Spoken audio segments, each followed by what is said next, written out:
Welcome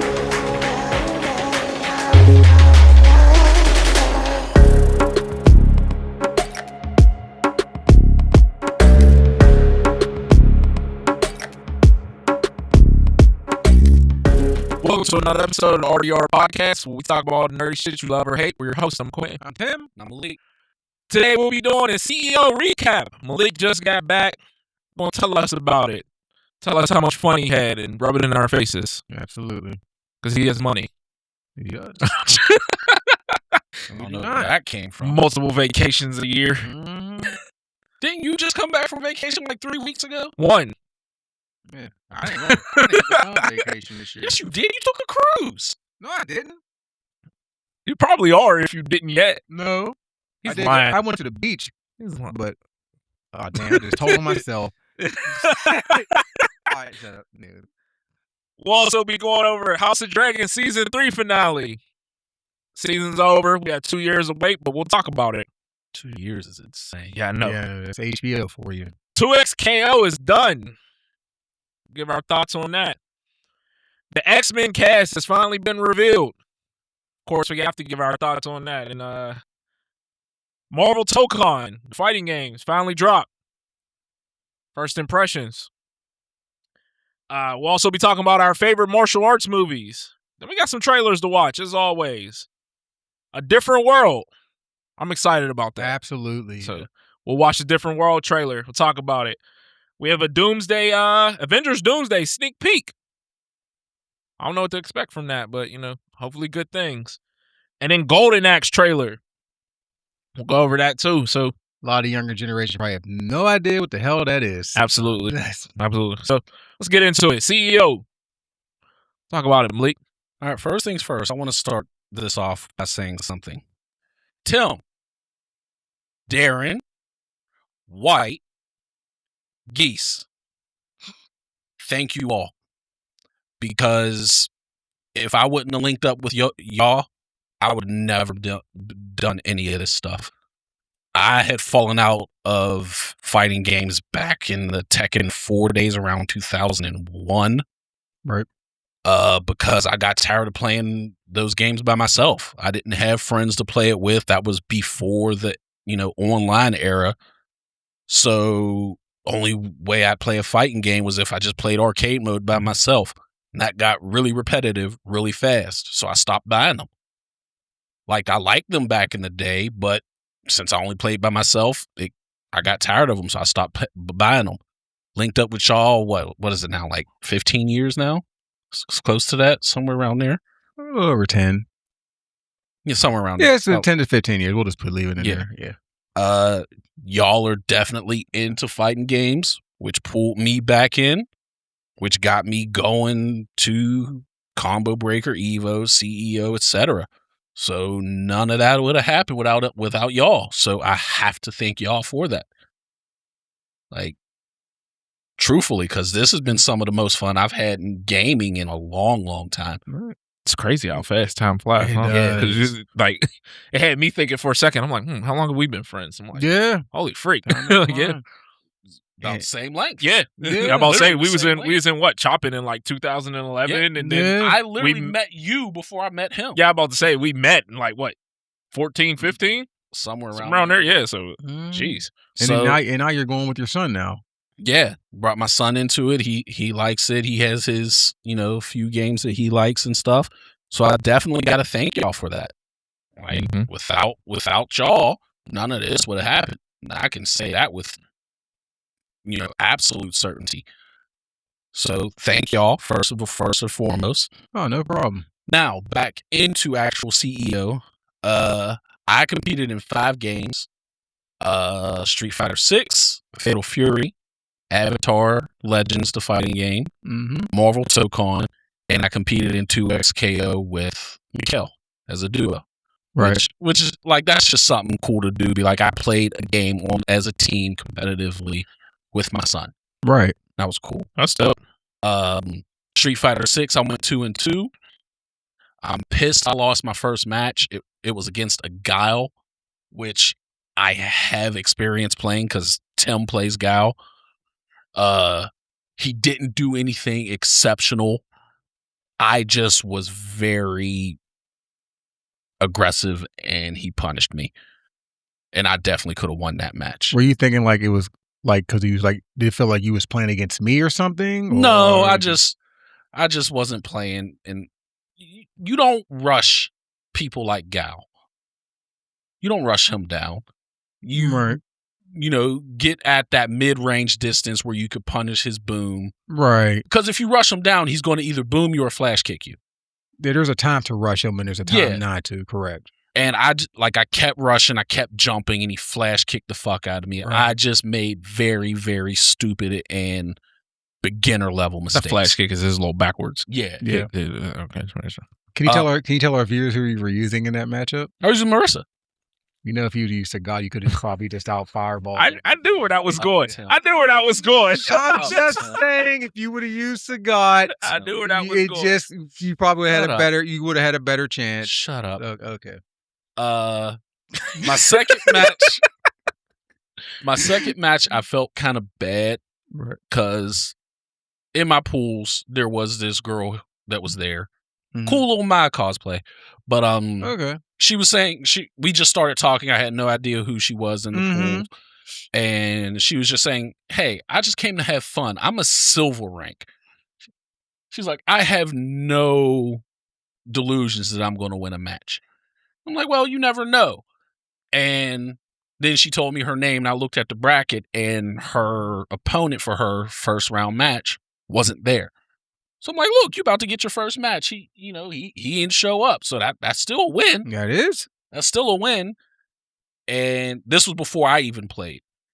And she was like, "Yeah, and literally they were like, last call, and they said the names, and he came running up like, "Hey, I'm here." I'm like, "God damn it, I wanted her to get her first win." Right. And no freebies. And then he came, he beat her. Of course. Sent her to losers. Then I ended up playing my first round match and I got sent to losers. And then I had to play her in losers. And of course I beat her. I'm like, don't bring that weak shit in here. I'm just like, I'm not going to take it easy on you. But I'm like, I wanted her to experience at least getting one win. A victory, right. But to answer your question, Tim, yes, I used Sagat against her. But it didn't matter who I used. She was a modern Mai who was silver rank. It didn't matter who I used. I was going to beat her. The reason I used Sagat is because I knew who I would have had to face after her. And it was a sim player. And I'm not using Marissa against Dulcim. So I wanted to get warmed up with Sagat, so I used Sagat against her. And I ended up beating her. Then I played the sim player, ended up beating him. Shut up, Tim. Oh, no. But then I ended up playing a Honda with Sagat, and I still lost. So, okay, to be fair, you don't fight a lot of Hondas. No, so I don't. I know. So I know you don't know the matchup very well, so that's understandable. Yeah, the matchup with Honda is definitely something I need to practice, especially considering they always say Honda's a noob killer. Like, if you know what to do against a Honda, he's not very strong. But if you don't know what to do against a Honda, if you're like a lower level player, he will absolutely destroy you. Because they will just headbutt and butt slam you to death if you don't know what to do against it. And I will admit, I didn't really know what to do against a Honda. Because I hardly ever play a Honda. I know his standing medium punch is really good. Like, I don't know much about Hondas neither. So I did lose against the Honda. But, 2-2, not bad. I feel I could have went further, but hey, that's the breaks. Fatal Fury. I didn't expect to win a match at all because I barely play Fatal Fury because of matchmaking disparities. But I ended up winning a game. I went 1-2 in Fatal Fury. Played with Marco Rodriguez. All right. And I literally just played fundamentals. I didn't do any crazy combos. I just anti-aired, poked and hit with hit like a 3 or 4 hit combo. Like I did nothing spectacular, but got the win. To SKO Avatar and Marvel Tokon, I went 0-2 in all 3 of those. Who do you use in Avatar? When I played, I used Toph because that's the character I had played the most up until that point. My first match was a mirror against another Toph. Got my ass whooped. Okay. Went to losers. Played against a Kyoshi. Got fucking destroyed, but was like, yo, the way she works confirms it. I'm using Kyoshi. Okay. I get in tight to a Kyoshi. I fought a bunch of Kyoshis online. I just get in tight and just rush them. I just run. I'm like, I'm not letting you get off any moves because if you do, it's a wrap. Yeah, Kyoshi. Like, I think I hit the ground twice against that Kyoshi. Yep. Like, she was just wrecking me. Yep. But also, I've been enjoying Korra lately. Oh, have you? Yeah, Korra's dope in the game. Korra is cool. But the way I saw people using Nightmare Korra, I'm like, I think Q would like Nightmare Korra. Yeah, that's the one I'm using. Well, yeah. Once it was funny because you messaged like, "Hey, if you use Nightmare Korra," and I'm like, "I just opened her like 2 hours ago, and I've been playing as her." Yeah, because since you said you liked Fire Lord Azula, I'm like, yeah, Nightmare Korra is right in that same lane. Yep, and was an absolute monster. But yeah, it was fun. But I will say this: being at CEO reignited my passion for Fatal Fury. Like I've said it many times on this podcast that I think Fatal Fury is a very good game. But usually I just didn't grind it all like that because of matchmaking. After that, like I was doing set casuals with a bunch of people in Fatal Fury. I came home, been playing a bit of ranked and stuff in Fatal Fury. Fatal Fury is so fucking fun. But I did switch off of Marco to Mr. Karate. But yeah, great stuff. Mikhail, my son, he competed in 4 games: Invincible, Avatar, Under Night In-Birth 2, and 2XKO with me. He went 1-2 in Avatar and Invincible. Okay. And went 0-0 in Under Night and 0-0 in 2XKO with me. You know, he enjoyed it. He only went the 2 days he had pools matches, so Friday and Saturday. He didn't go on Sunday at all. He went, like, him and my wife went out and just did stuff around Florida while I was at CEO. But yeah, he had a good time. He was playing casual with someone in Under Night In-Birth, and they were like, here, let me teach you some stuff, and taught him some stuff. So he likes that game. Also, I got pulled into something called the South Florida Gamers Podcast. They just had a table set up outside the hall. And they were just asking the convention goers a question, and they would throw it on their podcast. And they asked 3 questions. 1, do you need to be good to get in to go to locals and tournaments? 2, why do you play fighting games? And 3, what is a pet peeve about about fighting games or the FGC? So, like, it was cool of them to have me on. They allowed me to shout out the podcast on theirs, so shout out to them on ours. Last time I checked, their episode didn't post yet, but we'll definitely comment and share that stuff once it does post. So South Florida Gamers Podcast, thank you for having me on. I appreciate our time we had. It was good time. We had some fun. That's good. Avatar Legends, the fighting game, they had a event called the Avatar Rumble. Okay. Which is basically a gauntlet. One person enters and you just got to try to run the gauntlet. If you lose, winner stays on. Yeah. They have X amount of people.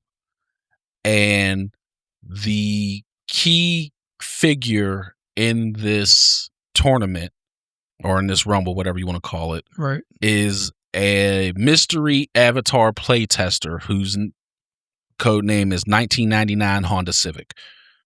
That's his gamer tag. I don't know. Maybe he's into cars. So 99 Honda Civic. Isn't that what Kawhi Leonard drives? I have no idea. Kawhi's in a lot of trouble right now, but Yeah, sure. but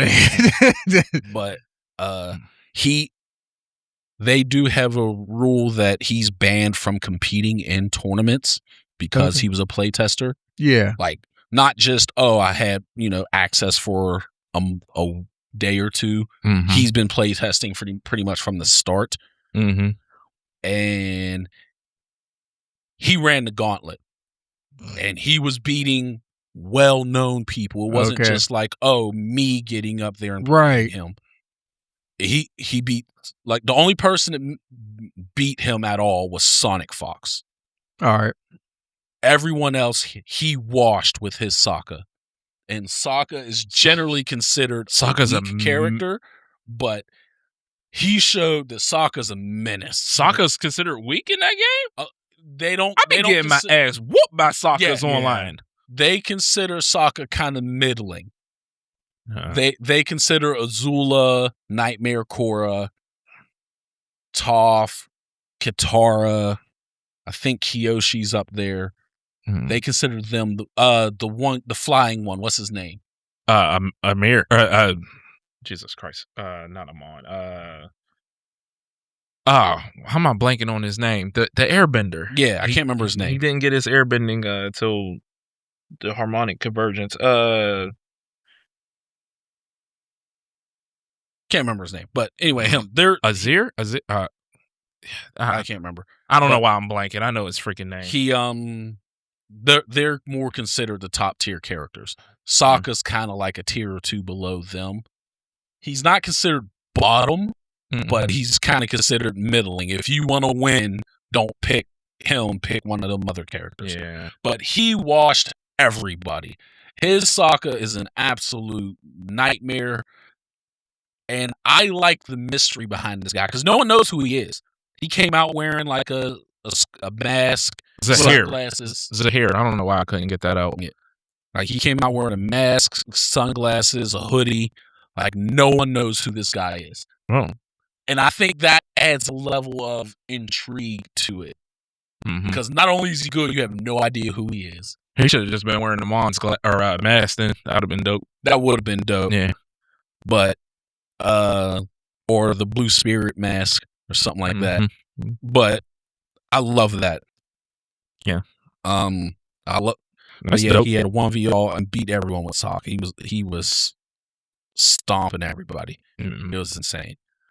I do gotta say, I think of all the general majors, I'm not counting EWC because of the amount of money they have behind it, but outside of EWC, I feel CEO has the best presentation for a tournament because they lean into like the wrestling, because it started out kind of leaning into pro wrestling. Yeah. So like the main tournament final 8s are held in a wrestling ring. Right.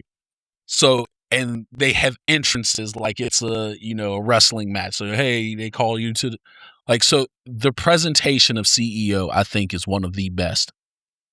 And the feel of it feels like a big fight's happening.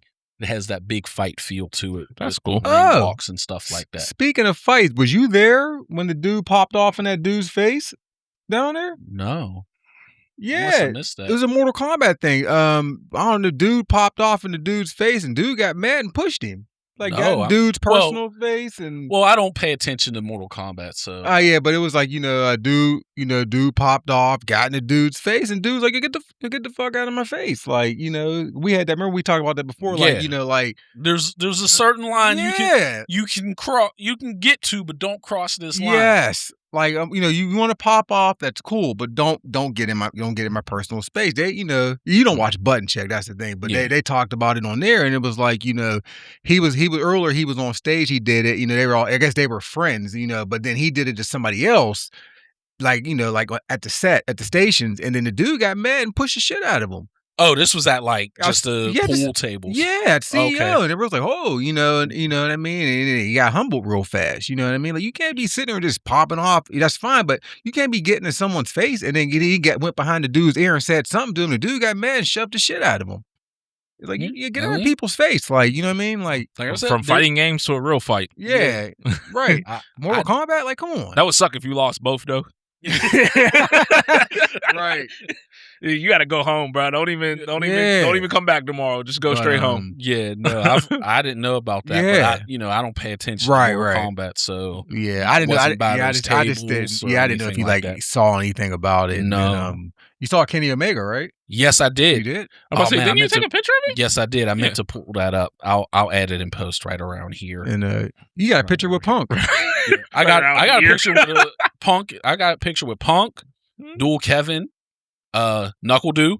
Yes. I think that's it. I took a picture of Kenny Omega. He was playing first. He was just doing first to fives with people. But the line was long though, wasn't it? Yes and no. Okay. Like if I wanted to, I could have waited. Yeah. But I just didn't want to. So I just took a picture of him. Like, that's cool that he's here just playing games. He's not like they didn't set up a special table where he's parting off. He just went to one of the casual tables and sat down and was like, "Hey, let's play some first to fives in Street Fighter." That's one of my favorite things about that. 'Cause remember, at Combo Breaker last year, Daigo was doing it. Yeah, the line was too long. Yeah, and Ryan Hart did it. You know what I mean? Like I think that's one of my favorite things about that. They usually do it on like once they get eliminated, they'll do it like Saturday night or like Sunday. They'll just sit and they'll just play with people. I think that's so cool. I played some sets with. I don't know if you're familiar with. There's a modern Marissa player who gave me some advice one time. Femship. Yeah, I played against her. Played a set against her, a first to 3 or a first to 5. She whooped your ass? Yes, she did. Okay. I did a mirror match because I just was like, she loves Marissa. I'm a Marissa main. Most people hate mirror matches, but I'm like, I just got to do it just for just the sake. How did you become a Marissa main? Literally, I like her command grab. Oh, okay. I was playing the game. I was playing against someone. I think at the time I was using either Ryu or Rashid because I couldn't figure out who I wanted to main at the time. And I was playing against a Marissa, and they did the command grab, and I'm like, that looks kind of dope. I just like the aesthetics of that. Mm-hmm. It's just I'm gonna just grab you and donkey punch the shit out of the back of your head, like. Because she wasn't an original character. No, like, this is her first game. This is her first. No, I meant on this game. No, she was original. She was in. Okay, I thought she was one of the later seasons. Okay. No, she was one of the first characters. One of the first new characters on the main. Did you play Enzo down there? Yes, I was about to just say that. I did play a rematch against Enzo. You whoop your ass again? He whooped my ass again. But I will say, I was surprised he remembered me. He did? Yeah. Because when I was like, hey, can I get a quick set in? He was like, yeah, sure. I was like, yeah, you whooped my ass a couple years ago at Evo. I want to see where we at now. He's like, oh, yeah, you played Marissa, right? I was like, yeah. He was like, yeah, I remember you. I was like, sweet. I was surprised he remembered me. I'm just somebody he played out of probably dozens or hundreds of people. Yeah, right. So that was real cool. Was it any better this time? Oh yeah, he whooped my ass. I mean, did you get a round on him? No. Okay. All right. No. Okay. He's gotten better. Well, of course he did. Yeah. And even though I've gotten better at the game, because I think when we went to Evo, I was a platinum. I think at the time. But yeah, no. He used Sagat and beat the brakes off of me. Wait, who did he use? Sagat. There we go. But anyway, back on to some of the stuff. Taquito. Yes. Won Street Fighter 6 for the old heads. Yes. I believe it's the same age as me. I think he's 41 as well. Same age as you, exactly. So, show. Tell him you're the same age as me as well. I'm Dalco picking on you. But Taquito won, which was dope. It was nice, yeah. He looked really good. Taquito looked really good. He did, and he used JP, who you hate. Who I do hate JP. But they did say that Kakaru was training him. When he said he was making a transition to JP, Kakaru, who won Capcom Cup twice. Was it twice? He won once. Kakaru won once, yeah. And he, had to step away for health reasons. Right. Decided he's been training Taquito, and apparently that training paid off. Yeah, he's not playing on a pro level no more, but hey, we can still train. Why not? You know, and I hope he's doing well. And lab, game, lab. Absolutely. And But it was good to see. It was nice to see because I know Tokuhito hasn't won anything in a little bit in a while, but I'm glad he did win. So yeah, I'm really glad it was different to see someone else win. Yeah. It's been a while, you know what I mean? And Mena wasn't there. Punk was. Yes. Moving on to Fatal Fury, Shao Hai won. Yeah. What else is new? That's what Shao Hai does. Yeah. He washed that dude too. Yeah. Unfortunately, he washed. Yeah. Marvel Tokon, Sonic Fox won. Washed. And Sonic Fox said afterwards that he won this out of spite. There's been talk of he really does not like this game, yes, right? Okay. He put on Twitter that he does not like Marvel Tokon. Yeah. And a bunch of people hopped on Twitter and said, "You just mad that you're not good at it." So he said, "Oh, really?" So he went to CEO, won it all, and then said, "Told you. Just because I think a game's not good doesn't mean I can't play it." No. Did you see that Christmas gift he got in that one round? Yeah. When the dude called out the whole, he called out the whole team, and he called the whole team and killed them all. And Justin Wall was, "Is that the whole squad?" I'm like, "Yep, yeah, got them all." But Sonic Fox is that dude. Guy, man. Like, don't doubt Sonic Fox. Yeah, like I gotta pull it up because this came across my TikTok stream back when Tokon was like just announced. And I got to pull this up because I found it hilarious. So I got to play this. It is absolutely hilarious. Check this out.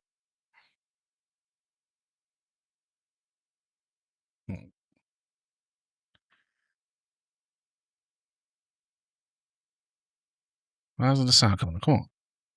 It's all the way down. I'm trying to. All right, let's start this over. For Marvel Tokon, I need y'all to go find Sonic Fox and that Goichi dude and go strap. I seen this. Yeah, I seen this.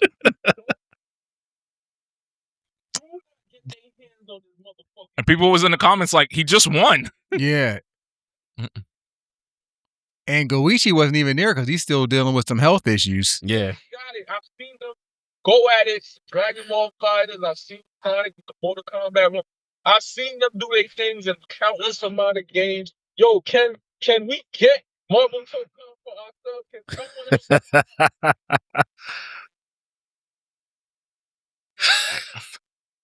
with some tournaments, get some paper, get some, you know what I'm saying, get some endorsements. Somebody take Sonic Fox and stuff his furry ass in the wheelchair. Stuff his... Telling you when the game comes out, I promise you, he's going to find a cheesy ass team, and guess what's gonna happen? Everybody's gonna see that cheesy ass team. They're gonna pick that cheesy ass team. They're gonna try to run tournaments. They're gonna try to be online with that cheesy ass strategy. If he's gonna find some bullshit out, he's gonna figure some bullshit out. Everybody gonna run with it. Y'all need to hide that nigga control. Hide his fucking control. Him and hide. But like I said, I mean, said hide his furry. I mean, if Goichi was there, I think the finals would have been a lot better in King of Fighters and Marvel Tokon because Fatal Fury. I mean, yeah, Fatal Fury because Shao Hai still wants that rematch with Goichi, but Goichi's been having a lot of health problems. That's why, you know, these grand finals been kind of washes because he would have been there. Yeah, but I get where he's coming from, but hey, if you want to be the best, you got to beat the best. Yeah, and that's just what it is. You know what I mean? I get what he's saying. He's being funny. Be the man. You got to beat the man. He's kind of joking. He's I don't joking think he though. meant that seriously, but I guarantee after Sonic Fox 1, we're going to see a lot of fucking Goblin and Spider-Man, and who was his last one? I can't remember. It wasn't Storm. What? It wasn't Storm. It wasn't Deadpool. It wasn't Doom. Cap. Hulk. No, it wasn't Cap. Or Hulk. Can't remember. I can't think of the fourth one, but it was definitely Spider-Man. Was it Carnage? That sounds about right, actually. Maybe it was. I think it was Carnage. But like Carnage, Spider-Man, Goblin. Goblin. He's hard to use. Man, I can't. But the way Sonic he plays, Fox with Goblin is an absolute terror. Yeah. Because just when you think you're about to hit the ground, that glider come flying in from behind you and knock your ass right back in the air. Oh, man. Sonic Fox is an absolute terror. Yeah. But, hey, just because someone criticizes it, you internet trolls, y'all got to stop talking trash to some of these people because they will do stuff out of spite. Said, oh, bet? Okay, watch this. Yep. Yeah. But like I said, I do wish Goichi was there because, like I said, these grand finals would have been better in Fatal Fury and Tokon. Yeah. But like I said, hopefully he's doing a lot better because we enjoy watching Goichi play. Because watching Sonic Fox and Goichi and the Dragon Ball Fighters was some of the best matches ever. Sonic Fox, Goichi, and Xiaohai to me are some of my favorites to watch because they play multiple games stuff at a very high level. Yes. Like, Punk was there for multiple games. I think he played. I know he was in Fatal Fury because he was in my pools in Fatal Fury. Well, yeah, he played Tokon. He got pretty far. He was in Tokon. Yeah. I think he made like top 16. Yeah, he did. Yeah. I believe he played Avatar as well. Yeah. So, but there's a difference between those who play the game and then those who are favorites to win multiple games. Like Goichi and Xiaohai are, it's not out of the question for them to be like, okay, they could win Street Fighter and Fatal Fury. Right. Like, I think it was last year at Combo Breaker when me and you were there, Tim, that I think it was Xiaohai had to leave the stage from Street Fighter 6 and go right on stage for Fatal Fury. That was Goichi. It was Goichi? Yeah. Like, you literally left top 8 for Street Fighter and was like, okay, got to do top 8 for Fatal Fury, right? Yeah. 2 stages down. Like, they are that good. Yeah. Instead of hating, they want you to appreciate these guys. You know what I mean? But that's really all I got on the CEO, unless you got anything else. No, I said all I need to say on there. Well, since it ties right into it, let's go right into 2XKO is done. Yeah, so 2 days ago, 2XK Riot Games, the developer behind 2XKO, announced that they are ending active development on 2XKO at the end of this year. Meaning they will release the characters they are expected, they had announced will be released. Is this the one that said they'll be giving refunds if you just bought anything? Yes, if you bought anything before August 20th, they will refund you any money you spent, which is the right thing to do.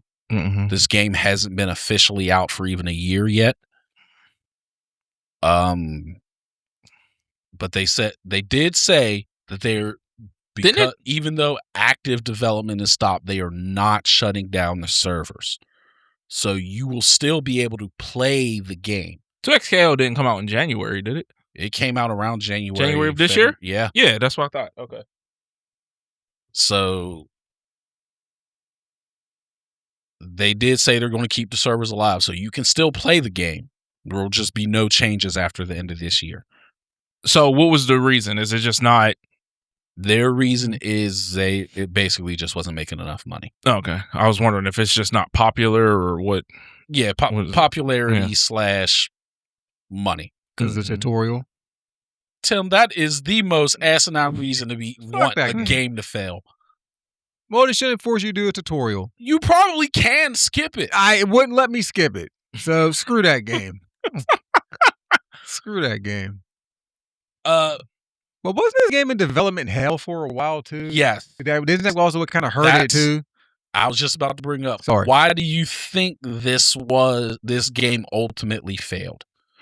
I was because it was in development hell. That is a reason a lot of people are saying is because it was first announced in 2019. Yeah. Like you can't announce something that long ago and it doesn't come out officially to 2026. This is the League of Legends game, right? Yes. Yeah. Honestly, I think for it to have come out in January of this year, February, whenever it was, they were better off releasing it when the final season of Arcane release just to get off that popularity. Mm-hmm. You know what I mean? But so to do it so much later, it's gonna kind of lose some of the lust. Like, does that make sense? What I'm saying? You got to strike it when iron's Yeah. hot. So like when the Cyberpunk anime came out, they was like sales spiked for the game. Yeah. Right. Even though the game had been out for years, because people was like, "Oh, I want to go play this game now." Yeah. So when that final season came out, or even before, you should have already had this game out. Yeah. In my opinion, to help drive those sales up and to get people playing your game. Yeah. Yeah. I think one of the biggest issues this game didn't take off is the name. I get what they were doing with the name. It's a 2v2 game where you could play two people as a team. So they leaned into that in the name. Should have been League of Legends. It should have been. League of Legends should have been in the name. Yeah.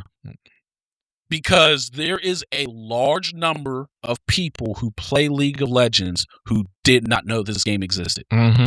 Because they're not looking at fighting games. Honestly, if it wasn't for this podcast, I would have not known that this game existed. Yes.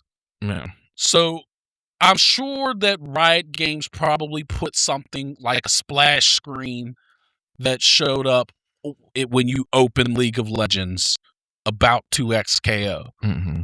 But if you aren't leaning heavy into it, the people are going to look at that and be like, "Oh, it's just another game from Riot. I don't give a fuck about it." Mm-hmm. Like, it's just like, oh, it's like Fortnite. Fortnite is another Riot Games product. If you're a League of Legends person, you don't give a fuck about Fortnite. Right. Mm-hmm. So they would just throw it away. But if you say, like Avatar Legends leaned into it. Avatar Legends, the fighting game. Mm-hmm. If you said League of Legends Fighters or League of Legends Arena or something along those lines. Could have still League of Legends 2XKO. Yeah. Something. But you needed that League of Legends in there. Yes. Somewhere in that name. Yes. Yeah. So they know it's not only just, oh, we might have a character from League of Legends in here. No, this is directly tied to League of Legends and Arcane. Right. And I think they dropped the ball there. 1. 2, their expectations were unrealistic, in my opinion. All right. Well, they probably expected the League of Legends people to all jump over. Yes, that's why I said they're unrealistic. Yeah. People play the genres that they like generally, and they generally stick to them. Very few people will deviate, even if it's an IP that they like. Mm-hmm. You should, I would say, hey, if I'm spinning off into a brand new genre with this IP, I should expect maybe 10% to transfer over. Mm-hmm. If I expect more than that, you're setting yourself up for failure. Because most people are not multi-genre players. Most people play a genre, maybe 2, and they stick to it. Yeah. Mm-hmm. We always talk about, a lot of people always talk about the 2K/COD players. Generally, those are their 2 lanes. Mm-hmm. They'll play 2K, then they'll turn 2K off and play COD. They're not touching anything else, generally speaking. Mm-hmm. They might dabble with a single-player game here and there, but for the most part, they're 2K and COD. If COD was like, hey, we're now going to make some other game that's completely unrelated, but it's tied to COD, I guarantee 10% of them may try it. Mm-hmm. Everyone else is not even caring. Like, Tim and I were very heavy into Siege for a while. They made a spinoff. What was it? Wasn't it called Extraction, Tim? The fact that you have to act says everything. I think it was called Rainbow Six Siege Extraction or something like that. It was kind of like a zombies mode from COD, but for Rainbow Six Siege. Mm. Me and Tim didn't touch that shit. Mm-hmm. Like, we had no interest in that because we liked the tactical Siege. We didn't give a shit about fighting alien things or whatever the fuck it was. We didn't give a shit. And I guarantee a lot of people who play Siege didn't give a shit. That's why that game ended up dying. Mm-hmm. You should not expect your game to transfer a large portion of your other IP's player base over. And I think they were expecting that. Yeah. And it set them up for failure. Yep. They truly probably believe that the name or the characters is what draws everyone in. Yeah. And they're like, oh, we can just change the game and it'll bring everyone over. But like you said, that's completely unrealistic. Yeah. So honestly, they, like you said, they needed to use the League of Legends name. Absolutely. Yes. One thing that or Arcane am right. Arcane one of or them. League of Legends, Yeah. one or the other.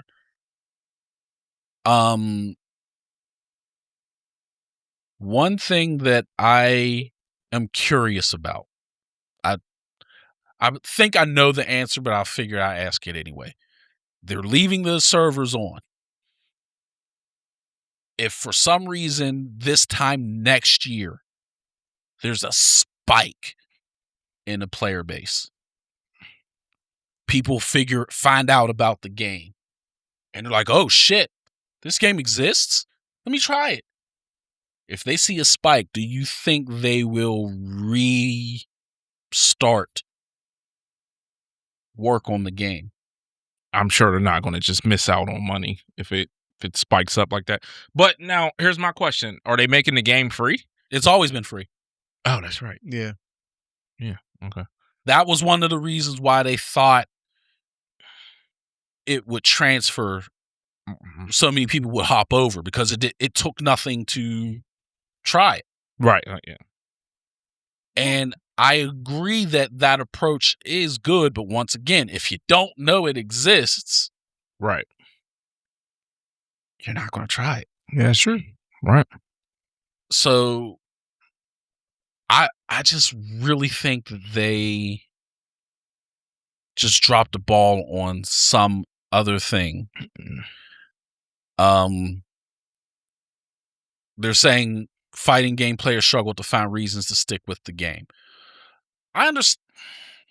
I get that because, like, Geese is really adamant about it. He hates tag fighters. Yes. He absolutely despises tag fighters. And tag fighters are not for everyone. Like, the reason I don't play King of Fighters is because it takes me forever to learn a character. How the fuck am I going to learn 3? Marvel Tokon is a one-off for me because you don't have to use all of the other characters. You can just use one and use the other 3 as assists. You don't have to tag them in. Mm-hmm. So Tokon is a game I could play because I don't have to learn multiple characters. Yeah. 2XKO, yes, you don't have to learn multiple characters, but you're incentivized to. Because the only other ways you don't play multiple characters is with the Juggernaut fuse, which it doesn't work as well because you don't really have, like, 2XKO is founded on tagging in, doing, and someone else doing stuff, so the combo can continue. With the Juggernaut fuse, it doesn't work well with the mechanics of the game. Right. And then the other way you use only one character is if you play as a duo, which takes a whole nother level of strategy, because that's one thing I will, hopping back to TEO real quick, me and Mikhail figured out real quick, you guys spent a lot of time working together to get that synchronization as a team. The 2XKO. Yeah. Mm-hmm. Because knowing when to tag in, when to do the break, when to leave it, that type of stuff, it takes a level of, effort and practice, like a team sport, where you need to know, okay, now's my pocket where I fit in. Now, no, don't do it now. Like, so it's just, I'm upset with it because it's definitely a great concept in theory. and I think it could have become something good. And I think they should have gave it one more year, in my opinion. But everything comes down to money. Of course. Right. And they were just bleeding money, and they're just like, no. Well, and they're saying it's not just revenue. Everybody ain't got that Saudi money. I dispute that it's revenue. Of course it is. Of course, yeah.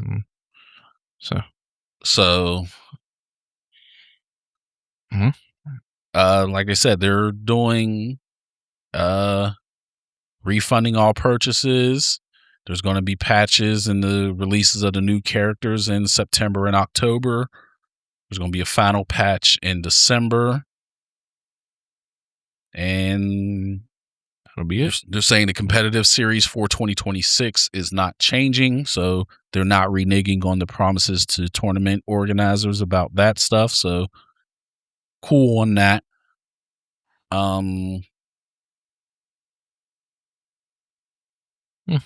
And we'll see what. It's going to sound bad, but if I remember, I'm going to actually download this game when I get home. Because I wanted to play it. I just kept forgetting. Yeah. I uninstalled it. Oh. It was Tim got mad because he couldn't figure out how to get past the tutorial. The tutorial. Which is crazy because he got past it at one point. Well, I don't know. They maybe do it again. I don't know why I screwed that game. Because of a tutorial. Yep. Oh, you got it's a tutorial skill issue for me. Well, we'll stay on the say in the comments. We'll stay on the fighting game trend before we get into anything else. So, Marvel Tokon, first impressions. I love this game. I love it. Yeah, it has its issues, but I love this game a lot. I still don't like. I still wish there was more characters at launch, but tutorial, you can skip it. That makes it already better, buddy. But watch, I'm gonna download this game and it's gonna be like skip tutorial. I'm gonna be like skip. But of course, I hate the auto combos, but that's just the direction that we're in now. But I do like the characters that are in the game right now. I think they did a really good job with majority of the characters they got in the game right now that we got at launch. Even the obscure ones I don't even use. But the team I use is Captain America. Trash. Hater. I like Captain America, Loki, Magneto, and why is this third one drawing a blank? Star-Lord. That's what I've been using. Trash. Yeah, I mean, I know he fucked the plan up, but he's a beast in this game. That still made him for fucking the plan up. Too trash, too good. But the people I hate in the game fighting against, I hate fighting against Blade. Beast. He is a beast, but I hate fighting him. I hate fighting him. I hate fighting Penny. I hate fighting Storm, and I hate fighting Ghost Rider. Beast.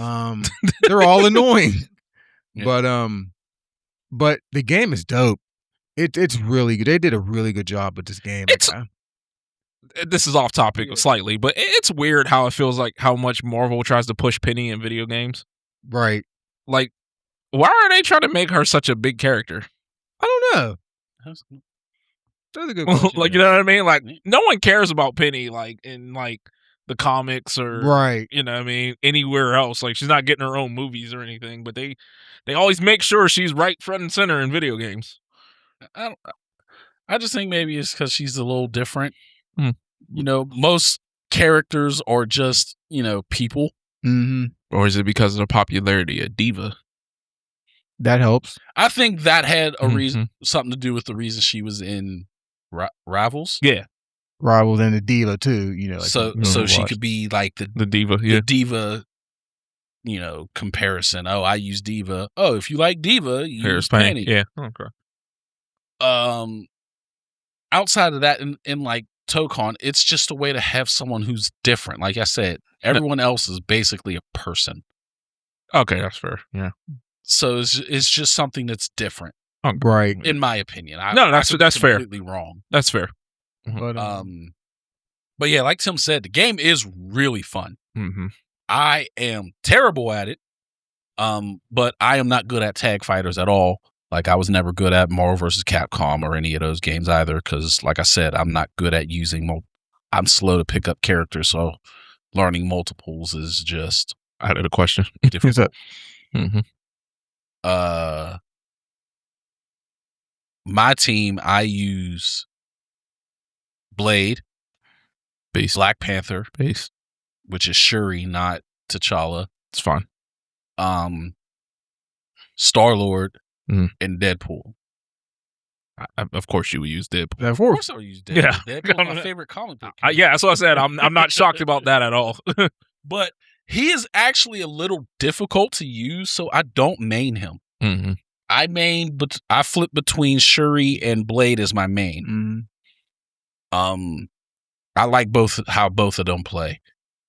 I have to play this game. Yeah, it's really fun. Yeah. And what I like about it too is like Arc System, they let Arc Systems actually let the characters be that. They actually let the Arc System do their work on the character. You know what I mean? Like it isn't like MCU like these. You know what I mean? Like they actually let Arc Systems do their artistic take on the character. Yes, it isn't MCU. It doesn't have that MCU feel. Yeah, and that's what I love about it. And it's beautiful. It is a beautiful game artistically. Yeah, the character designs. Yes, Iron Man looks like a Gundam. Yeah.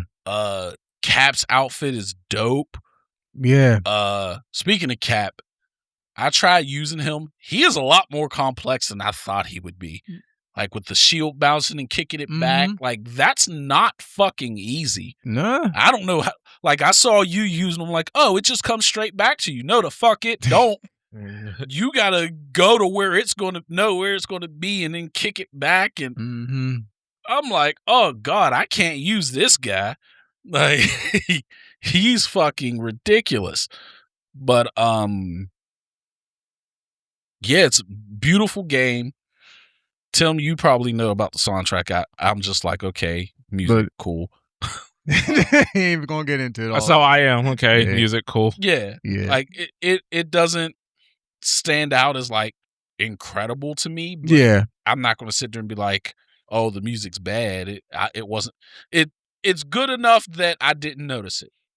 I get to the point to where I'll mute some of the music and just play my Spotify in the background. Yeah, a lot of times I have my TV turned down when I'm playing games, unless sound is necessary for whatever I'm playing. Okay. Other than that, I usually have the sound turned down and I'm listening to an audio book or some YouTube video playing in the background or music playing in the background. I'm usually doom scrolling TikToks.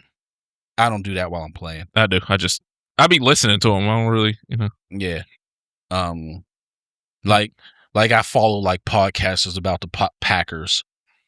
So I'll like have the... Why? Because I'm a Packers fan. That's why. Why? Anyway. Like I'll have, that podcast playing in the background while I'm playing whatever. Sounds boring like their colors. Yeah, because black and yellow is so vibrant and great. It's better than green and yellow. Not much. Still better. That's like saying Aller's better than Howard. That's not saying much. I don't agree with that at all. So I don't. Or the other way, Howard's better than Aller. Still not saying much. I don't think either. Well, still not saying much. I mean, one won a championship in college, but he was carried. So, but hey, both are better than JJ McCarthy. You ain't wrong. Lost his job anyway. So, on the way here, I seen the receiver's like wide open in the end zone. He threw it over him, and I'm like, did y'all not watch him at Michigan? He was a handoff specialist. But yeah, Marvel Tokon I think is a great game. It is. I definitely need to get a lot better at it. I absolutely suck at that game, but it's definitely fun. Yeah. Oh, also, I hate the counter mechanic too. I hate that counter mechanic. I don't have a problem with it. I cannot stand that bullshit. But I do. One gripe I do have is the combo length. How long it goes? Yes. If you know what you're doing, and you get caught in a combo, like if you just happen to be playing against Sonic Fox for some reason, you get hit once, you might as well put the controller down because you're not getting back up. Because Sonic Fox is about to hit you with a 50 hit combo, and you're just gonna be sitting there. So, Like, that's too long. They got either you. need to shorten the combo length or they need to have some sort of combo breaker. No. Where it got to be one or the other to me. As fun as I've been having with Avatar, I'm like, I need to play more fighting games. But but the same way you said you fell off of fighting games, was the same way for me. Yeah. Like, we would go over to my cousin's house and play Power Stone. Yeah. And we would all be in his living room playing Power Stone for hours and hours and hours. Then we would play Mortal Kombat or Street Fighter, whatever. And then when everything became online, I'm like, I don't want to do this anymore. And I fell off. Yeah. That's why the last Street Fighter I played was 4, because we used to play at the YMCA. Like, all link up together. Like, no, we used to bring our game into the YMCA, and because we worked there. Yeah. So I worked behind the desk, and then there was an office that was like behind the desk. Right. We would put the TV in the office, and we would sit in there and play, and then people would come in, and I'd be sitting in the door, and we'd just pause real quick and go. So, like, that was the last time I was, like, fully invested, and then I kind of fell off. Yeah. So, but playing Avatar, I'm like, I gotta play more fighting games. Because even, like, online, even, like, when I lost, I'm like, I don't care. No. You know what I mean? Like, if I play a normal game online and I lose, I get pissed off. Yeah. Like, in this, I'm like, oh, okay, well, I just gotta try get gotta better. Figure that out. You know what I mean? Gotta try to Right. get better. Like, I'm not upset. Like, even like what's the freaking game? What am I blanking on it? It's all Jazz plays. Rivals. Even like Rivals, like, when I'm killing and we lose, I be pissed off. I'm like, what the hell was my team doing? You know what I mean? But if I lose in a fighting game, I'm kind of like, okay. I think the reason for it is, especially if you're not at the highest of levels, you don't feel cheated when you lose. Yeah. It's just like, they were better. Yeah. Like, if I'm playing someone in Madden or college football, Oh, God. and they do something that just manipulates the game so their guy's always open, Yeah. I feel cheated because I'm like, you're not better at football than me. You're just better at manipulating the video game. That's why I don't play those games online. Did you buy NCAA this year? I have NCAA this year. Okay. Yes. I don't have Madden. So I did the little 10-hour trial in Madden. Yeah. Madden is so much smoother. Okay. NCAA is really bad. I like Like, it. the I more like I keep NCAA. playing it, I'm like, they're so broken. Like, the blocking is horrible. But then, like, you can't get past the computer's line. I'm like, this game is just... And I was seeing, like, so many people complaining online. I'm like, yeah, I'm having that problem, too. My guy won the Heisman 3 years in a row, and I'm a mid-first round pick. And I'm like, what? Yeah. Like... So, Mhm. back to that real quick. I'm fully against combo breaking, like in tag fighters, unless if you want to do it like a burst, like in Guilty Gear, but it's be like one time per round, I'm okay with it. But I don't want to be like Killer Instinct where you can keep doing it. No, combo breaker. Yeah.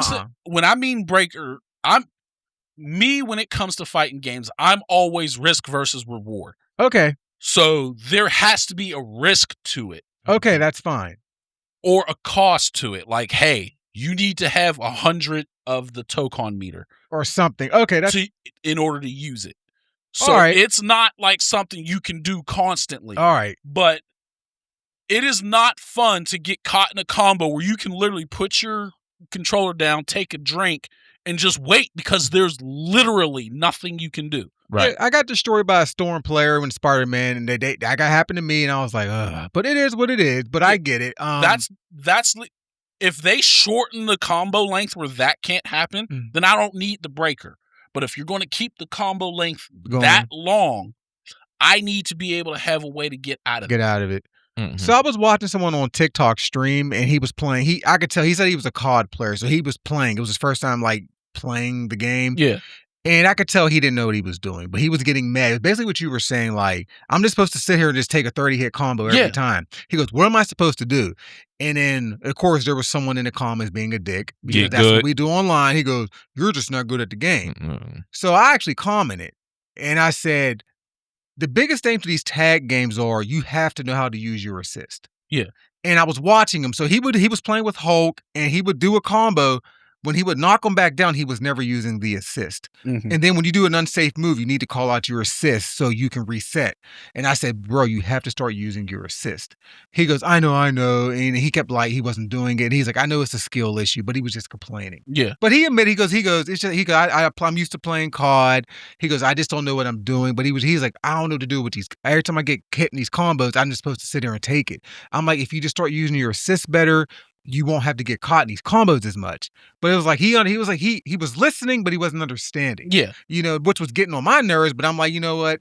I'm trying to help you here. But I wasn't being a dick. But there was someone in the comments I was just being a dick. Like, you just suck. The people. Most people are just dicking. The dude was like, dude, if you're gonna be, he wasn't talking to me. And usually they're people who aren't even actually good at the game. Yeah. That's the best part about it. It's always someone being a dick, and it's like you're not even good. Like I was like actually giving him advice, but he didn't get mad at me, but he got mad at the dude that kept being a dick. He's like, dude, if you're gonna be a dick, then get the fuck out of my chat. Yeah. You know what I mean? Which I agreed with him. You know what I mean? But I was like, bro, when you're doing these unsafe moves, you need to call out your assist. Mm-hmm. You know what I mean? You got to sacrifice the assist, but it helps you. You know what I mean? But one thing I will say to you, Tim, about that is you got to understand if this is a person who is new to the genre, you just basically spoke French to them. Yeah.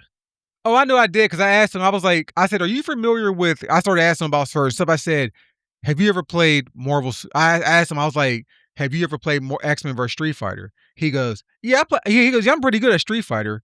I said, no. Have you played X-Men versus Street Fighter from the 90s? Yeah, I play Street Fighter.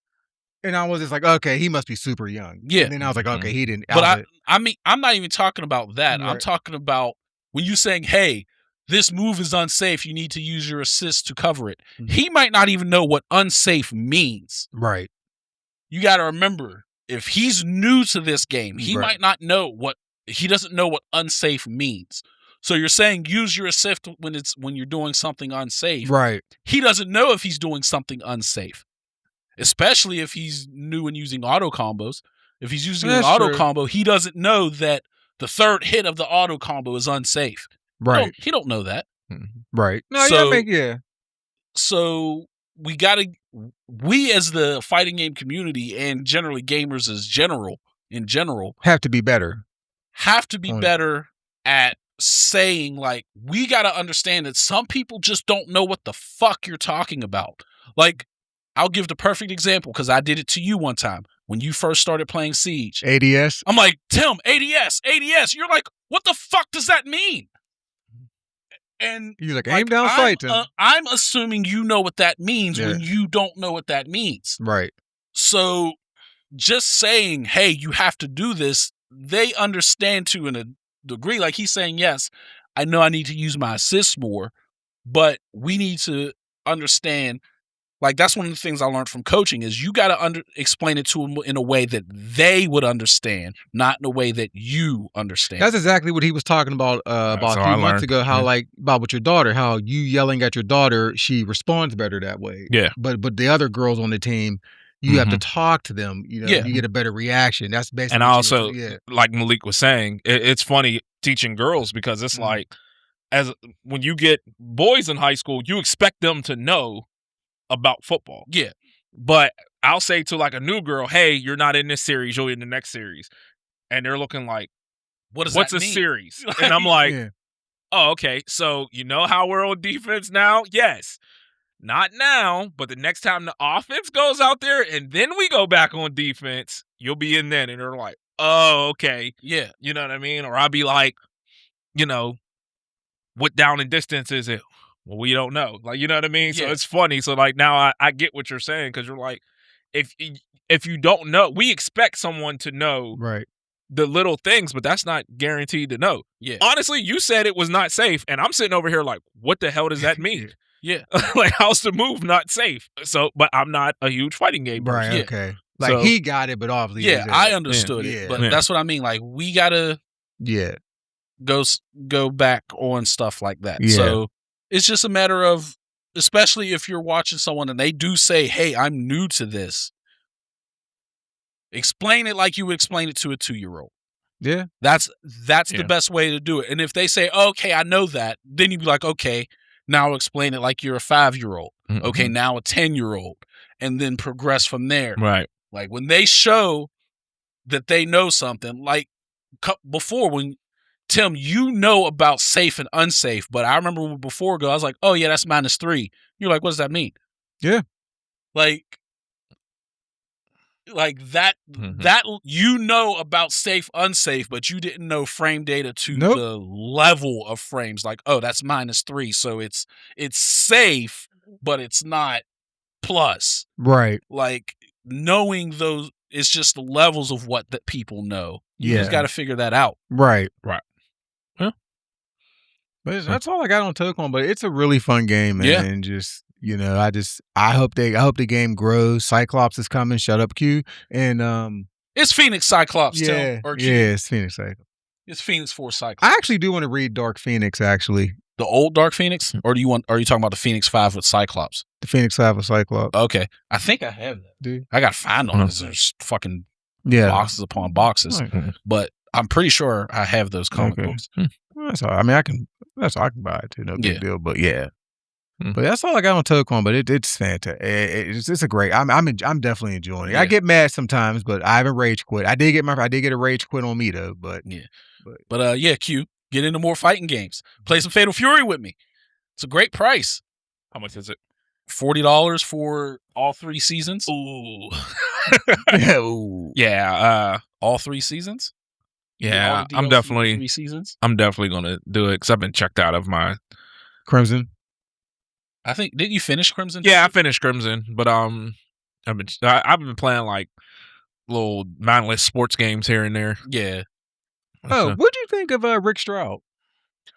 I tried him a little bit. I Mhm. like some of his stuff, but some of his other stuff is just like to me. I don't like his supers. You don't like his supers? I don't like his supers. You don't like his little Dempsey roll thing going on there? That's decent, Mhm. but I don't. I'm just not a huge fan of his supers. Okay. Yeah, He's- I'm I definitely don't know what it is about it. I thought I would love Rick Stroud, Mm-hmm. but like when I first started playing them and I'm doing the combo trials, I'm like, yeah, I like the flicker and the little Right. stance switch, and I'm like, that's kind of dope. But He does then the flicker jab too? yeah. Oh, that's dope. And the more I started playing, like there was just more and more stuff. And I'm just like, yeah, this just doesn't do it for me. Oh, okay. So, all right. House of Dragons, season 3. Finale. So Me before and Tim we, is about to fight yeah, about this. before we get started, I want to keep giving you and Jazz Hold on. credit. Yeah, hold on. What? Because this is funny, because we're about to talk about House of Dragons. Tim is Team Green, hence the shirt. Yeah. I'm Team Black, hence the shirt.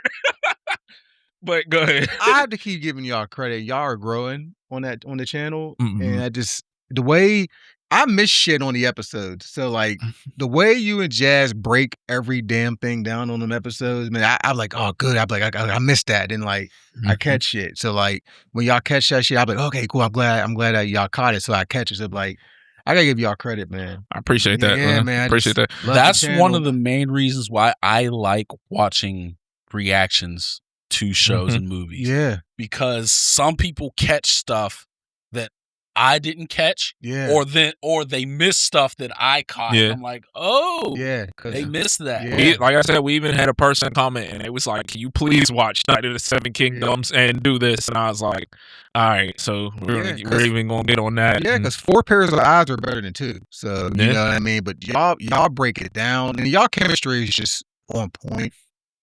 You know what I mean? Plus, y'all been together for so long, so you know what I mean. But y'all chemistry is just I appreciate on that. point, man. Yeah, man. I appreciate y'all because y'all just Yeah. so on point. But we gotta talk about Rhaenyra crashing out when her brother came back. So, all right, I've been Team Rhaenyra from day one Yeah. because Rhaenyra was wronged. I don't care how you look at it. Rhaenyra was wronged. Yeah, She was the rightful heir, and she was usurped. That's why I've been Team Black. right. Rhaenyra did something in this season that made me be like, "Whoa, bitch, calm down. I've been on your side." Right. But leave Helena alone. Yeah, I loved Helena. Helena was the only innocent person in this world, I agree. and it pissed me off what happened. Yeah, she was a prisoner. Yeah. And Rhaenyra kept being in her mind. She's like, "Am I not treating you nice?" a prison is still a prison. It doesn't matter how nice it is. Yeah. Like, what part of that do you not get? Yeah, like you. And she for real treated him like a prisoner. She was allowed an hour outside a day. Yeah. Like, come on, man. She's like, I don't even want to be here. I don't want nothing to do with this. I just want to raise chickens and my children. That's all she wanted to do. I agree. Like I liked Helena. I mean, she was odd at first, but she grew on me. And it just sucked that she only felt the only way she could escape was taking her own, you know what? Yeah. You know, and that wasn't right. And even though she basically was a prisoner from birth, basically because they were pretty much using her for her body, right, in a way to breed these children. She lost her children. They made her pick a choice to kill a child. You know, and even though Rhaenyra pretty much pushed her to the edge at the end, but she basically was, like you said, prisoner the whole time. Yeah. You know what I mean? And it sucks that she had to do that to be free. It's funny because Alicent this last season was doing everything to protect her. Yes. But she was in this position because of Alicent to begin with. Yes. And I've said that plenty of times. I was like, everything happening right now is because of Alicent and Otto. Yes. And that's why I don't like the Greens. I'm like, this is all their fault. Alicent could have literally just married Jace and Helena. Yes. And none of this would have happened. I agree. None of this would have happened. Rhaenyra's like, hey, look, I'm supposed to be the heir. Yes. If my son and your daughter marry, your daughter will be queen, and your grandson will sit on the throne. And everybody wins. But no, she's like, nope, I'm going to marry my son and my daughter. Yep. And they're going to have kids. Malik's making a face, but yes.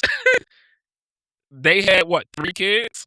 Yes. 2 of them ended up dead because of this war. And she was pregnant with another one. Yep.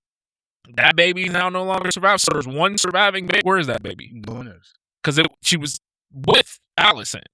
Yes. It was being prisoner with Alicent. Yes. And so, yeah. So, but I mean, what did you think of the season as a whole? I thought the acting was phenomenal. Oh my God, the acting was so great this season. Yeah, the season was great. Emma Darcy? Yeah, Rhaenyra, phenomenal. Yeah. When she was crying over Jace, I was sitting there in tears, and I'm like, whoa, I was like, I didn't even like Jace. I was like, when he died, I'm like, that's what you get. And I'm like, and then she started crying and having her little moment. I'm like, oh my God, why am I tearing up? I'm like, that. Yeah, the acting was phenomenal. The one who plays Aegon. Oh yeah. I know his name, but I can't remember. Yeah, his acting was phenomenal. That final scene between him and Aemon, when he shows up, he's like, "Ha ha, I'm alive!" Yeah, which him showing up and bitch slapping him. When he slapped him, I was like, yes. But yeah, his acting all season was phenomenal. Yes.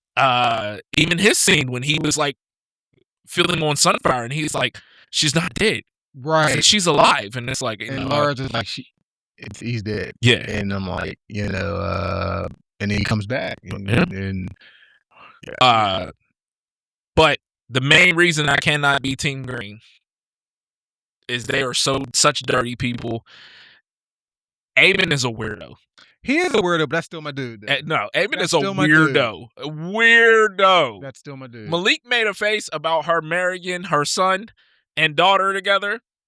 How about this? Aemon was having intercourse with his mom in his head.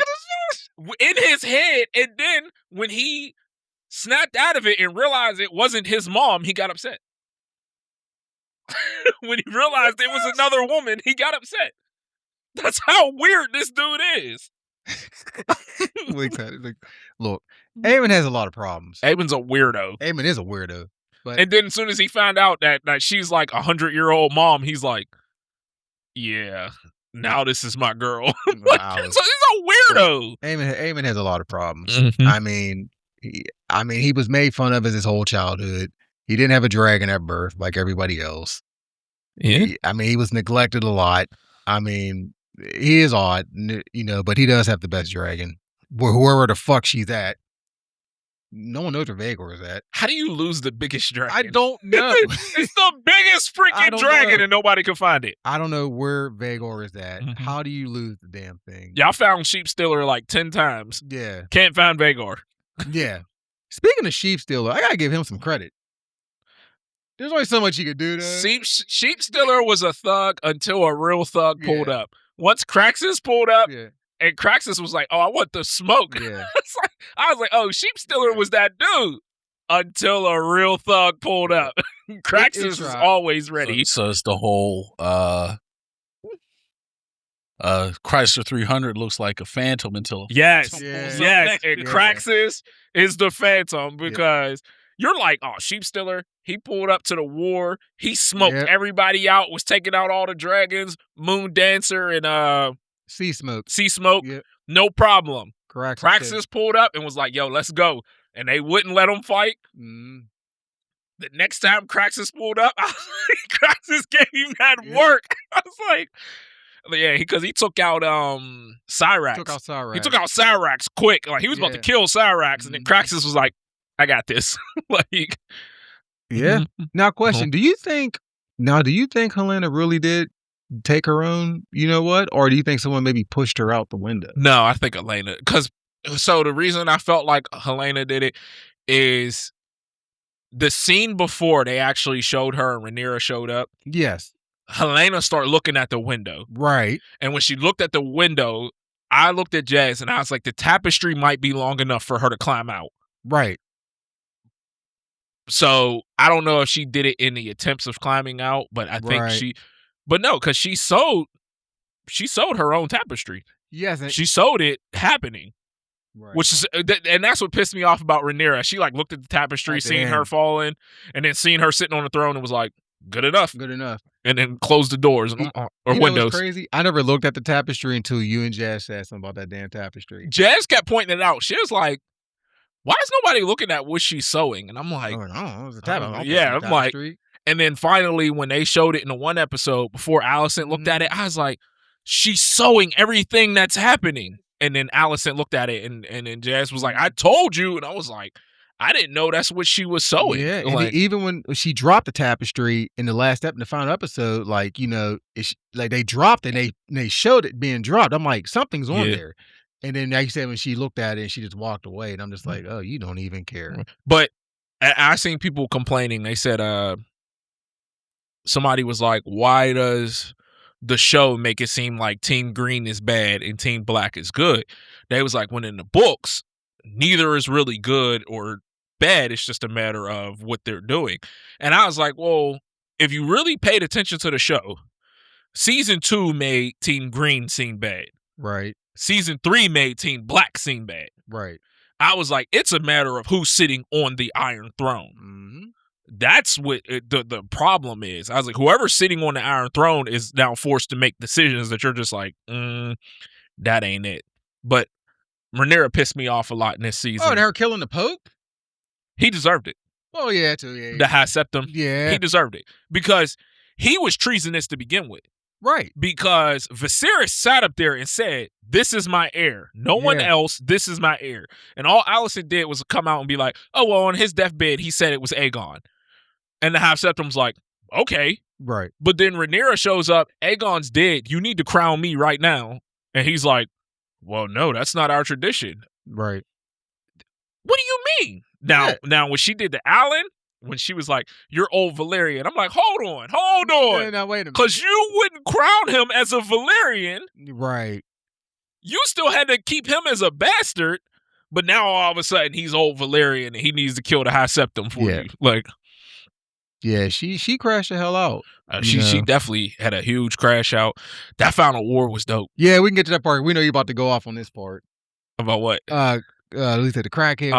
My God. I fucking hate Ulf. Yeah, we're gonna get on Ulf real quick. And I said all season, I hate Ulf. And I kept telling Jazz, Ulf cannot be trusted. Ulf cannot be trusted. Ulf cannot be trusted. She is like, he's an idiot. You have to let him do his thing. Send him to the tavern and blah, blah, blah, blah. If you give him freedom, you can keep him on your side. I said, nope, he can't be trusted. He can't be trusted. He can't be trusted. What happened? Well, it started with Daemon. unfortunately, Damon sparked it, Mm-hmm. and then He traded. And then Orman finished it, unfortunately. And when you humiliate a man... But when Orman gave him a chance, what did he do? He humiliated him. No, I'm talking about before he had to humiliate him. Where was Oath? Oath was on the fucking shitter. He was drunk on the shitter because you cannot... I said from day one, he is a crackhead in a Lamborghini. The best way to put it is if your local crackhead was to get a tank. That's basically Oath. The local crackhead got a tank, and he's riding through the town, and he's like, who wants to mess with me? But at the end of the day, he's still a crackhead. When he gets out of the tank, he's still a crackhead. Yeah, and, and when you humiliate a man, they have nothing to lose. That's what you get. You get a burnt town. And unfortunately, with Damon sparking it first, embarrassing him like that, and then Orman making it way worse, he lost it. But Orman gave him a chance, and he did what he got drunk and was passed out on a shitter in the middle of the war. Yep. And look what happened. He burnt the whole town. Hugh shows up with Vermithor. He goes there looking for his wife. And you see where she was at, whatever the hell she was doing. Personally, she was for the streets. Yep. And he's sitting there crying over all. I get that was your wife, but that shit she pulled a few episodes back, I'd have been like, you got to let her go, buddy.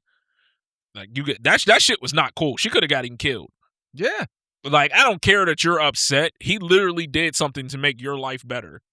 And you're like, who are you? Oh my God, get away from me. And I'm like, there are people around that want to kill him. Yeah, and then we got to talk about the fight with what the fuck was his name? Rowdy and Orman. Rowdy and Orman.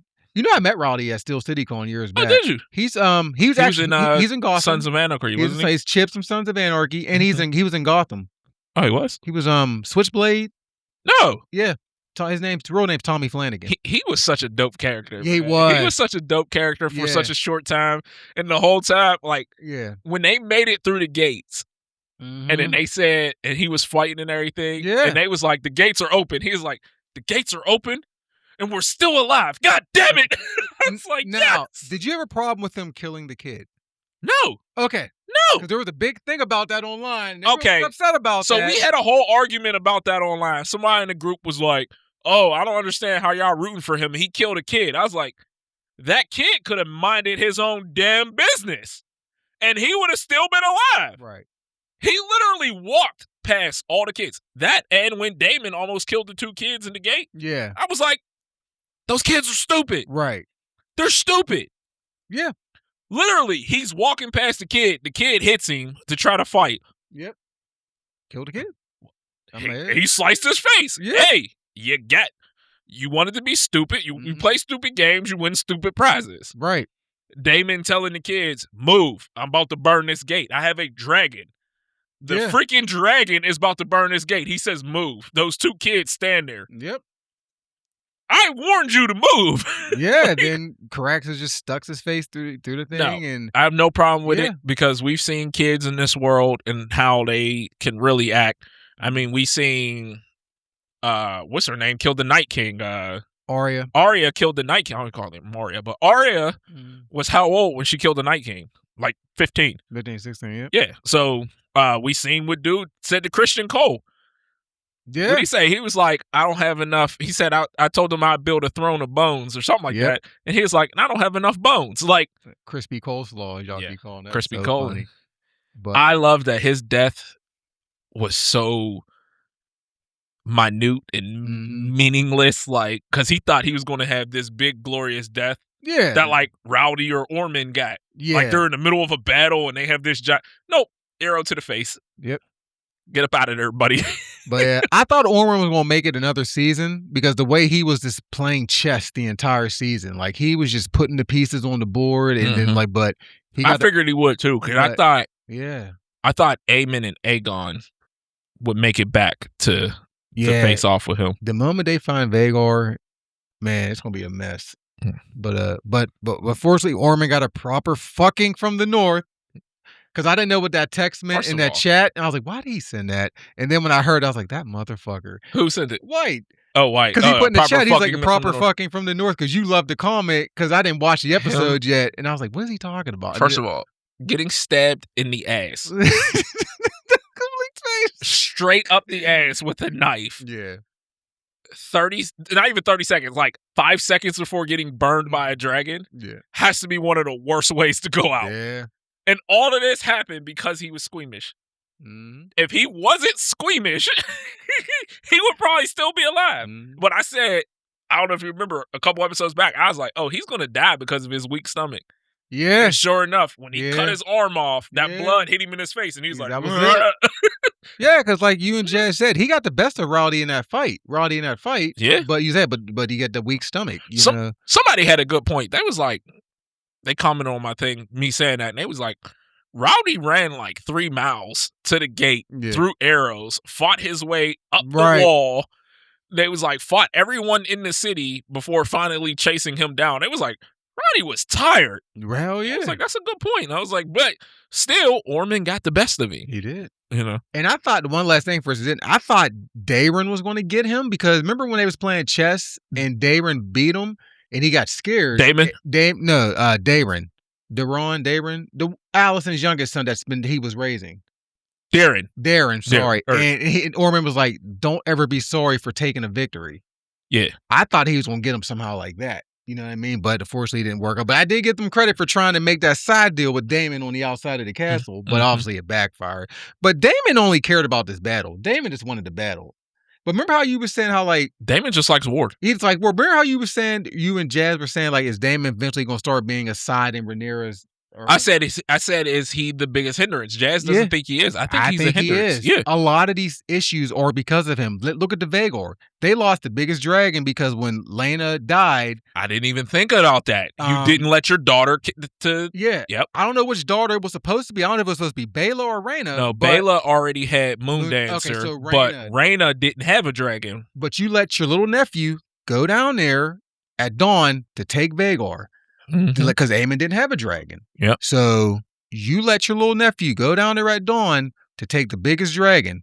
There's one thing, you know, I mean, if he would have told Rhaenyra from the beginning that sheep stealer's rider, hey, this is Baela, or Rhaena, I'm sorry, this is Rhaena. Yeah. And it was an accident. It was. You would probably still have sheep stealer. Yes. He's the reason Ulf flipped. Although Ulf, I never trusted him to begin with, but he's the reason Ulf flipped. Yeah. And he's the reason Aemon is still alive. Yes. Because the woman said, I want Harrenhal. I'm doomed to stay at Harrenhal. I want Harrenhal. And he said, and he pissed you her have off. No name. You have no husband. He said, you're nobody. You're not getting Harrenhal. And he pissed her off. Yeah. Had he not done that, she would have killed Aemon. Yeah. That's why I was like, if you go down the list of things Daemon keeps doing, it's starting to cause Rhaenyra a lot of problems. Yeah. Oh, and then we can't forget about Massaria too, with her weird ass.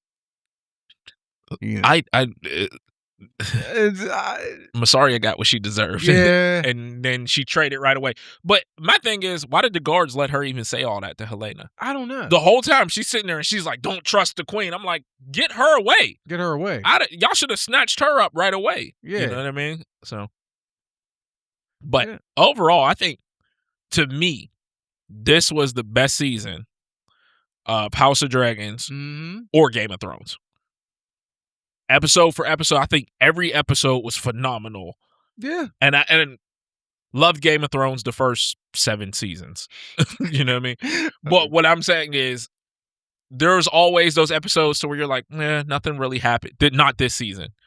This season, I think every episode was phenomenal. So I have this as the best season. It was excellent. I had no complaints. I just hate that we have to wait 2 fucking years. 2 years, you know, and we got 8 episodes left in 2 years. Rhaenyra doesn't make it out of this alive. No, but I don't think. But I do like how they're slowly making her look bad now, opposed to how they had Daenerys turn bad in 1 episode.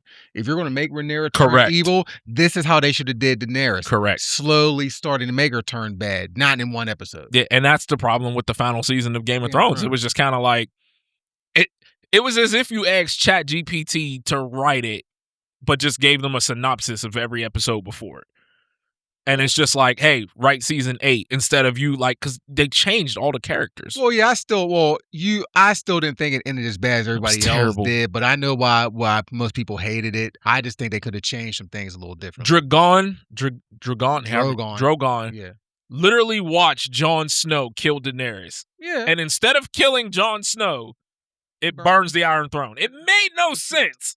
I'm like, how does a dragon know the throne was the problem? Like, no, you just get. Imagine if someone tried to kill Daemon right now. Do you think Craxus is just going to take that? Craxus is burning you. Oh, absolutely. Like, Craxus is burning you. You're gonna die. Like, right. That's why I'm like, the season made no sense. One last thing. Who's going to get Dreamfire now that Helena's gone? So, I don't know how it's going to work in the show, but everyone always, the book readers are like the biggest spoilers ever. Yeah. And it's funny because I said it to Jazz and she was like, no one's ever spoiled it for me. And then all of a sudden she started getting all these spoilers. And I'm like, I told you. Apparently in the book, Dreamfire died with Helena because Dreamfire is chained up and then it tries to get away and it dies in a collapse or whatever. So I don't know. We have to see, but that's a good question. But we never actually seen Dreamfire outside of Helena's dream. No, she was in the first season. She was? Aemon saw her before he got on Vega, or he went down to the cave and he saw her. Okay. Her. But I seen people that was upset that Darren didn't take Tessie on. And they're like, oh, you had another dragon. He should have been using it. I'm like, did y'all not see how small that dragon is? Yeah, it's so little. It's in the goddamn room. Yeah, I'm like, it's in a room in the castle. That dragon would die. Yeah. Yeah, but I don't even know where Darren's at, right? No one knows where he's at. Well, yeah, because when Silverwing burnt the whole damn city. Yeah, and when what's his name woke up? Gwaine. When Gwaine woke up, he went looking for him, but we never seen him. So yeah.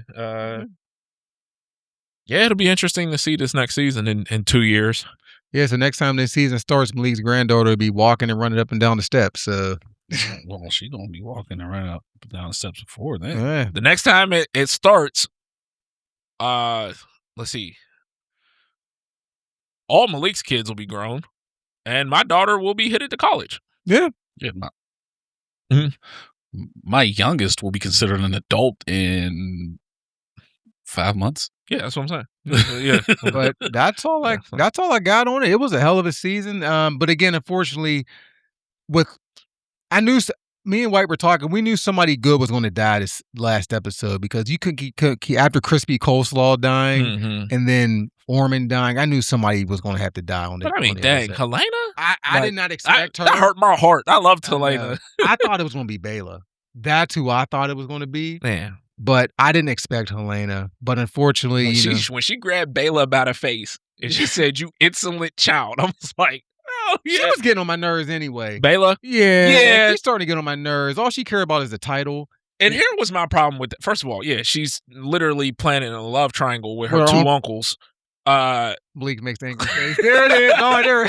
Literally, my problem is she's like, I've done everything you want. What do you want from me? You were also complacent in the reason that her son is dead. Yeah. What do you expect her to just be like, oh, it's okay? No, she's upset. Yeah. Yeah. But yeah. They was talking about how miserable her one son looked. And somebody was like, get him an iPad or something. Oh, yeah. Where's his dragon at? Yeah. Well, it's a baby. Yeah. It's a baby. Yeah. But I'll tell you this. When she gave that speech in front of the High Septim's place or whatever after she killed him. Yeah. And she's like, I'm the prince who was promised. I'd have been like, bitch, I'm hungry. Shut up. But when I sent that text, I said, well, an eye for an eye, I guess, and you was mad. But like that, but if you think about it, Allison's son did strike first with the children because remember, even though it was an accident, but that's how this all kind of started because, because Aegon was playing around with Vhagar. Yeah. And I know, what's his name? Was his first? Luke was her son's name, the first one that got killed? Yeah. Oryx was a little dragon, but he was terrified. And, you can't mess with Vhagar like that, man. Man, But Vanguard, that little tore that thing was thing so up. tiny compared to Yeah, Vanguard. Vanguard was man. just like, Yeah, but Vagar ain't no joke. You know what I mean? But Eamon was playing around, but also Eamon was still mad because of them cutting his eye when he was a kid. He, they were mocking him and teasing him, but still, Eamon strike first, which was Allison's son, and then now. So apparently in the books, Allison is 18 when she marries Viserys.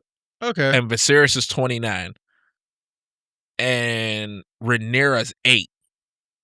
Really? Yeah. So they said they weren't actually like friends like that in the book. And they was like, so it actually, Alicent was more of like an evil stepmother. Oh. And I was like, okay, that makes a lot of sense. But I like the way they did it in the show. Yeah, me too. Yeah, so it's a mess. All this happened because Viserys is a terrible king. I agree. Yeah, so I agree. Otto plant the seed, and then look what we got. It should have never been Otto.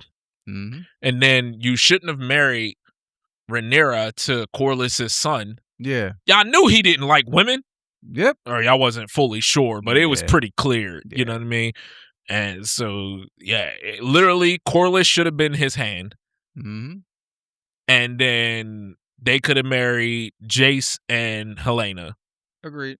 Because Jace was the only one that was even nice to her. Even, I don't know if you remember at the beginning of the season when Jace died, she was like, he was always nice to me. Yeah. And like she was heartbroken. And then she asked Alicent to her face, was there not anyone else that you could have married me to? You had to marry me to my brother? And Alicent's like, I was trying to protect you. No. Jace was right there. Yeah. And everyone would still be alive. Yeah, shit. Even Corlys's brother. Yep. Because he wouldn't have had to call Rhaenyra's kids bastards. He wasn't wrong. Yeah. Yeah. But yeah. That's all I got on it, though, man. But it was a hell of a season, man. Yeah, absolutely. Sorry we took so long there, Malik. No, you're good. Yeah. So, all right, we got favorite martial arts movies. I have one on here that I'm not sure if it counts, but I love the movie, and it's a martial arts movie. Is it what I think it is? No, it's not what you think it is. Okay. I do have Never Back Down on there, if that's what you're thinking, though. That is what I was thinking. I do have it on here, but no, it's not. So, you want me to kick it off? Yeah, go ahead. All right, so I have Everything Everywhere All at Once. I haven't seen that. I heard it was really good. Phenomenal movie. I love it. And it's one of the few movies that actually did the multiverse correctly. I heard that. So it's definitely worth checking out. I love that movie. Yeah, I heard that movie was really good. Yeah. One of the guys from The Furious is in that movie. The bald guy, Brian Lee, I think his name is. Yeah, but this is I did a list, but I don't need to do all of these. How many do y'all got? 5. I got 5. Okay. Yeah, I got like 9. Oh, okay. Oh, yeah. Yeah. Yeah, I got 9 here. I could have this list go on forever. Oh, we already know. But I stopped myself. So what you got, Malik? One I got, it's 2 combined. Undisputed 2 and 3. Okay. Scott Adkins is just a beast. And those two, the Undisputed 2 was the first movie I seen with him in it. I was like, man, he's fucking good. But yeah, he's really good. Michael Jai White was in 2. Marco Zaror was in 3. I forgot about that movie. I actually watched that movie. Which one was it? Paper Tigers. Okay. Which one was it where he fought Lateef Crowder? That was 3. Okay. That was a great fight. That was a great fight. What you got, Tom? Enter the Dragon. I have that on my list. That has been on everyone's list. It's on my list. Absolutely. Great movie. That's almost a must. Yes. On everyone's list. If you don't like Enter the Dragon, you don't like martial arts movies. Yeah, it's definitely on my list. Yep. So, I have, and I'm sure this is probably on somebody's list, Hitman. Yes. Absolutely. It's on the list. 2 is my favorite one, though. I have 2 on Two- my list. two I is- don't two- have 1. 2 is I my got favorite. one. Well, I have 2 and I have 1, but 2 is my favorite one. Like that 2 is my favorite one too. I love that movie. Like especially the scene with all the masters. Yeah. On the Yeah. table? Yeah. The table. Yeah. Hitman 2 is the one I put on here. I Yeah. left 1 off because, like I said, I just was trying to pair this. I didn't want this list to be 80 movies long. Yeah. But yeah, so took a couple off of mine. My next one, the most recent one, The Furious. He's fucking phenomenal. Yeah, I got to see it. I bought the Blu-ray physical copy. Mm-hmm. It's that good? It's that good. It's that good. All right. It's that good. I had to buy that. Mhm. Like, they don't even sell them in stores. I had to order it like directly from Lionsgate. What you got, Tom? Kill Bill 1 and 2. Okay. They're not on my list. I didn't think of Kill Bill. I don't know why, and I love Not on those my movies. list, but I can see it. I love those movies. Yeah. I'm just torn on which one I like more. Mm. Because I love the fight with Oren. Lucy Liu. Yeah. Yeah, that's That one was of my one. favorite fights. Yeah, that was one. That whole scene, I absolutely love Yeah. that, and I loved when they did it in JJK. Nobody's caught up on JJK here. Is that a season 3 thing? Yeah. Yeah. No, I didn't watch season 3. Oh well, you should because I've been meaning to. I haven't. Just haven't gotten around to it. I'll probably watch that at some point in this next week or so. Yeah. Trying to remember in 2, the fights was The trailer. Vivica was in 2, right? 1. That was 1 as well. That was the opening scene in 1. Yeah. Oh yeah. In the house. Okay. She fought Vivica and Oren in 1. And then 2, she fought Move your big toe. So the brother. Yeah, which wasn't really a fight. Yeah. Obviously Bill. Bill, and she fought my God, what's her name? Daryl Hannah. Yes, in the trailer. Yeah. Yeah, I'm about to say in the middle of like the little desert. Yeah, she fucking threw that spit on her. Yeah. Oh my God. Yeah. That's definitely something. And that when she ripped her out. Yeah. Yeah. That's and we had the training montage in 2. Yeah. But that's something we definitely could have put in scenes that are hard to watch. Her throwing the spit in her face and also stepping on her eye. Yeah. Well, Quintin loves feet. Tarantino loves feet. Oh, I thought you meant me. I'm about to say, don't. I don't know. Did you see the way I looked at him? I was about to say, that is the one kink I shame is you sick feet dudes, and I was like, don't put that on me. My bad, Q. My bad. I thought he was talking about you to troll you. Yeah, that's what I thought he was doing. I'm like, don't put that on me. No. you sick feet mother. Oh, but that fight was great, though. Yeah, that was a good fight. So now that I'm thinking about it, it's got to be 1. Yeah, 1's definitely had the better. And the crazy '88 fight when she did on the first one. Yeah, that's part of the. Yeah, that's Go. Yeah, that's kind of what they did in JJK, the Crazy '88. But all right, my next one's gonna be controversial for these two because I like a different one than they like. Ong Bak. I like Ong Bak. I like 3 the best. That's what I'm saying. That's what y'all like the first one. I like 3 the best. 3 had the best fight scenes. 3 had the better fight scenes. 1 was the better movie. Yeah. 2 and 3 were boring as fuck outside of the fights. The fights were the whole movie. There wasn't. There was just fights. That's why I prefer the movie. Well, I prefer. I like 2, 1, then 3 in that order for me. From 3rd to 1st. Sorry. Okay. I was going to say, how you going to have 3 last? No, I have 3 at first. Okay. So I got Drunken Master 2. Okay. Yes. From the 90s one. I just have the first Drunken Master. From the 70s? Yeah. Okay. Yeah. I got Drunken Boxing. How about it? Mm-hmm. Yeah. That's not a bad choice. Not a bad choice at all. I like that fight scene in Drunken Master when he's when in that like little warehouse thing. Yeah. I love that fight scene. So. Yeah, that's a great fight scene. Yeah. My next one, Chocolate. With G. Jayani. I know I seen Chocolate. No, I don't. No, I didn't. I keep mixing it up with something else. Chocolate's was a really good movie. Yeah. I have Kung Fu Hustle. I've never seen that. I forgot about that movie. I like that movie. It's worth checking out. Yeah. My favorite martial art movie, Fist of Legend. That's a good one. I love that. Is my That's favorite. a good one. Jet Li movie. I don't love have that on my list, but that is definitely a good one. Money put me in deep on that movie years ago. I was like, this movie is great. Fist of Legend is really good. Mm-hmm. You know one movie that was had an underrated fight scene, in my opinion? The One with Jet Li. Oh, yeah. When he threw the motorcycle? Yeah, that was crazy. But the one where they were fighting in the factory, okay, where they slowed down the sparks falling, but they were still moving at full speed. I'm like, that is a great way to show that they're moving faster than everyone else. Right. Where the world around them is slowed down, but they're still moving at full speed. Speaking of, you know what I always thought was cool when I was younger? What scene? What? Romeo Must Die, where they showed like the bones breaking and stuff like Mortal Kombat. I thought that was so cool. And then I watched it when I got older, and I was like, that looks terrible. I thought it was cool as a kid too. So I'm all out there. Yeah, I'm about to say those are all mine because we kind of went through them all. I still got several more. Well, I had like, Ip Man 2, stuff like that. So I don't, we already kind of went over them all. Tim, for one, I'm pissed at you.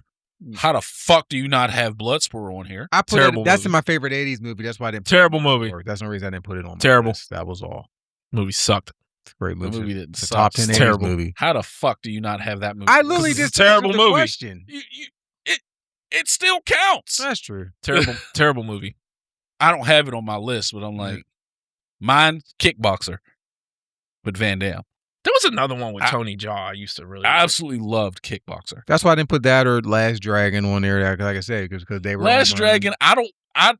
There is martial arts in it, but I don't watch Last Dragon for the martial arts. You watch it for fancy? I mean, I'm not fancy. Vanity. No, I watch it because I just find it fucking hilarious. Show Enough is fucking hilarious. He's a great character. I don't care what nobody says. Yeah.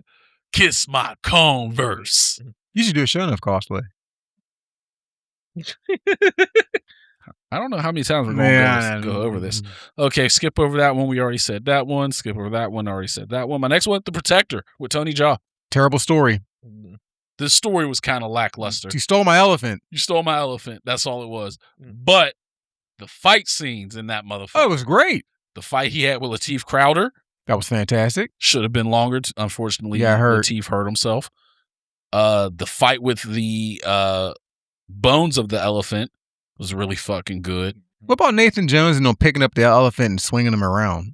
That was ridiculous. That was absolutely ridiculous. That was absolutely ridiculous. You're not picking up an elephant. No. The fight where he was going up the stairs. That was great. Shot, that was fucking incredible. Yeah. I even liked the restaurant fight. That was at the restaurant.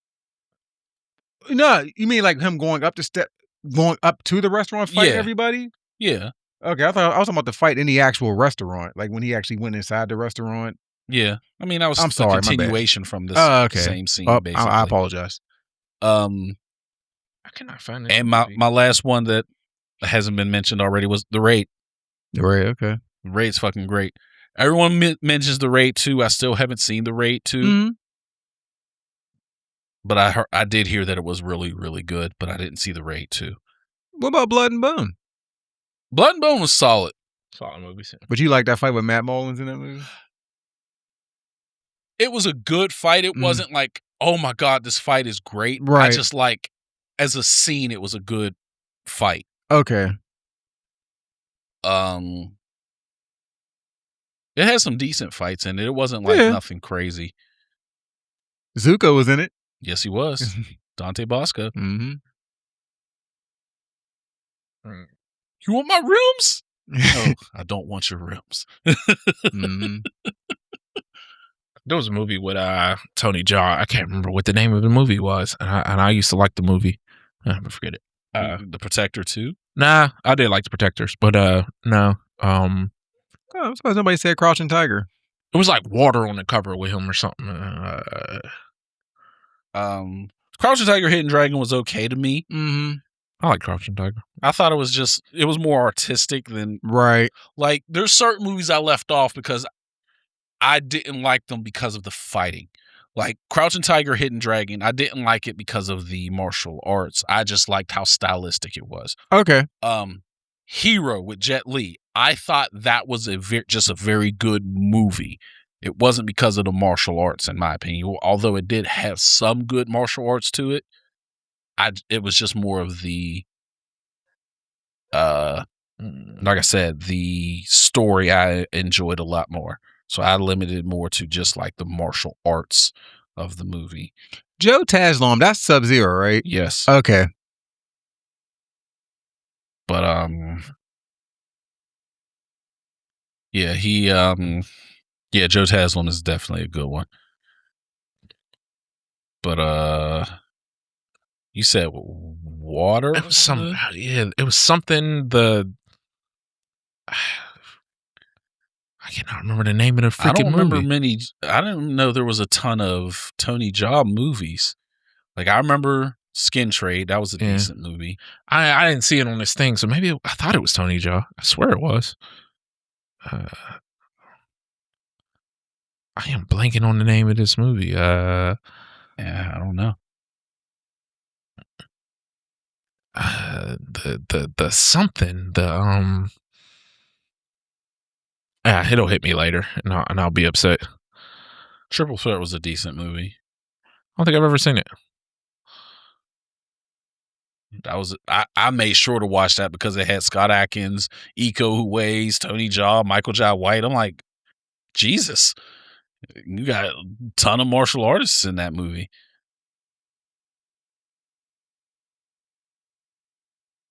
Why am I on Bing?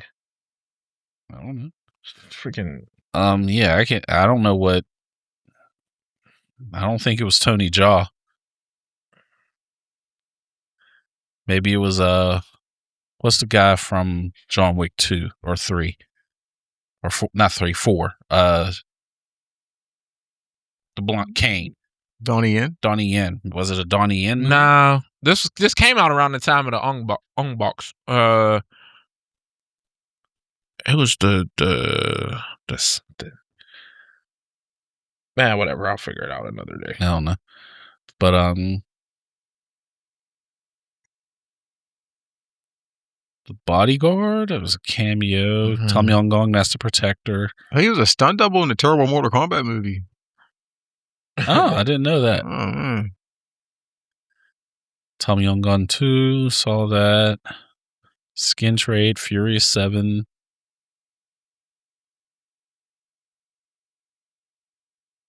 And I want to say it was like made by the same people who made Ong Bak. Yeah, looking at his list of movies, between Ong Bak and Ong Bak 3, the only thing in there is The Bodyguard and The Protector. Maybe it wasn't him. Let me see if I can find it.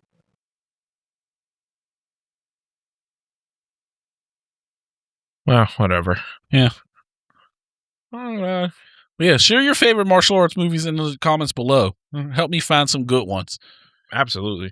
Give me some, more obscure ones. It's easy to pull the big names out. Let's get some of the lesser known ones. Speaking of which, I gotta pull it. Shit, what's the name of the movie with Jackie Chan? Rumble in the Bronx. Great movie. Good one. I gotta pull that up because that was the first Jackie Chan movie I ever seen. Mm-hmm.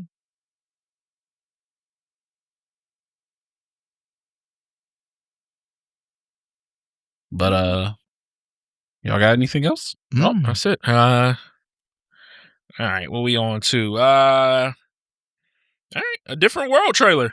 Right. Been waiting on this. Yeah, I was excited when this got brought up that they were making one, and I was like, oh, sweet. So let's pull this up.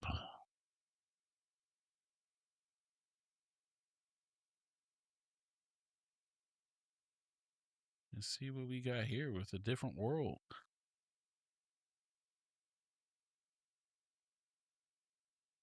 Welcome to Hill. That is definitely Jennifer Lewis. HBCU in the country.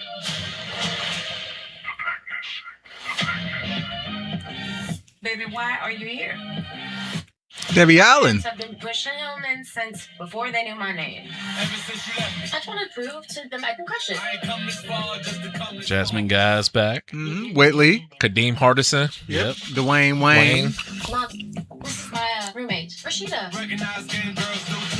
And where are you from? Compton. Watch her. Yep. That's Whitney. Oh, there's Ron. Where's the red carpet? Pops, just give him a chance. See the ladies. You got to splurge. These American girls are wild. This is going to be my first secular concert. Come on, baby. Secular. I'm going to go repent. Hard. Man, she's beautiful. Talking smart, talented. I am handling my problems like a bad bitch. She could be a little extra though, but you know. Right now is the moment to make a statement. You are forging your own legacy at Hillman. Gentlemen, are y'all listening? We are not going anywhere. We are studying.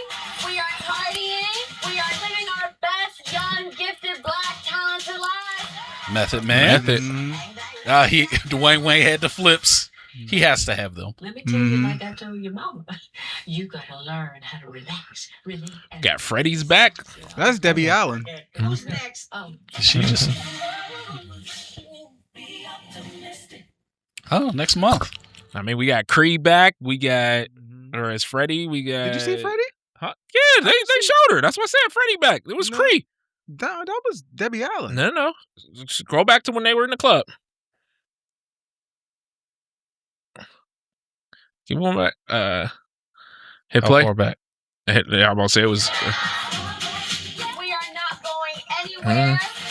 We are studying. We are partying. No, keep going. We are living our Right Oh, there. right there. Okay, and the Yeah, it was her right bandana. there. Okay. Yep. Right here. Okay, that did look like with the bandana. Okay. Yep, Yeah, that's her. Okay. That's her. That's Freddie. All right. AKA Cree. Yeah. Well, better known as So, Cree. I'm surprised they kept the Hillman name Why? because of who created Hillman. Oh, come on. Yeah. To be honest, I'm But I mean, surprised it's a they kept- spinoff of it. So, yeah. Yeah, I'm surprised they kept it. Here's my problem. And But- I'm sorry. Go ahead. No, go ahead. You good. This, obviously, this is probably facing more on a drama side. Mhm. Yeah. Like, kind of like what they did with Fresh Prince Yeah. and the new one or whatever, which Mhm. I really enjoyed. My problem with this is that this is Netflix. Okay. Netflix, this show could be successful and Netflix will drop it after one season. Yeah. I'm so tired of Netflix. I don't even pay for Netflix anymore. Just because of like that. They will just do that. It'll be good and people will be watching it and talking about it and Netflix will be like, hey, guess what? Not getting another season. Yeah. And so that right. I hope not, but I have zero faith in Netflix. That's understandable. Yeah. That's definitely an Um, understandable concern. It was nice to see Dwayne, Whitley, Ron, and Freddie. Mm-hmm. Didn't see Kim. Did they show Ron? I didn't even see Ron. Yeah, Ron's one with the Lamborghini that came out in the Lambo. Or Oh. the Lambo. Yeah, that was Ron Okay. with the bald head. I didn't even. I wasn't. Yeah, I missed it. Yeah, Ron was there. Because remember now, if you notice, they didn't show Ron and Dwayne talking. Because you remember how different Road ended, Ron and Dwayne had that big fight. Yeah. Because remember with the whole grammar boy thing, Mhm. and they got in that big fight because Ron came up with the name, but Dwayne didn't want to really wouldn't want to give him credit for Yeah. it. So I don't remember if they ever reconciled like how they wrote it off. So Mhm. But when we did our top sitcoms, this was on mine because It was on- it I was love on. Different World. it was great. So, But yeah, I hope they do a lot. I will see what happens. Like I said, I didn't see Jaleesa. You know, obviously Sinbad. I know he's been recovering from that massive stroke. So I don't want to. yeah. So I heard like Method Man's supposed to be like a coach in this. So I'm assuming Okay. he's like the new Sinbad. Okay, yeah. We didn't see Marissa Tomei. No, we didn't. So, I ain't see Is any. she in it? I mean, is she gonna?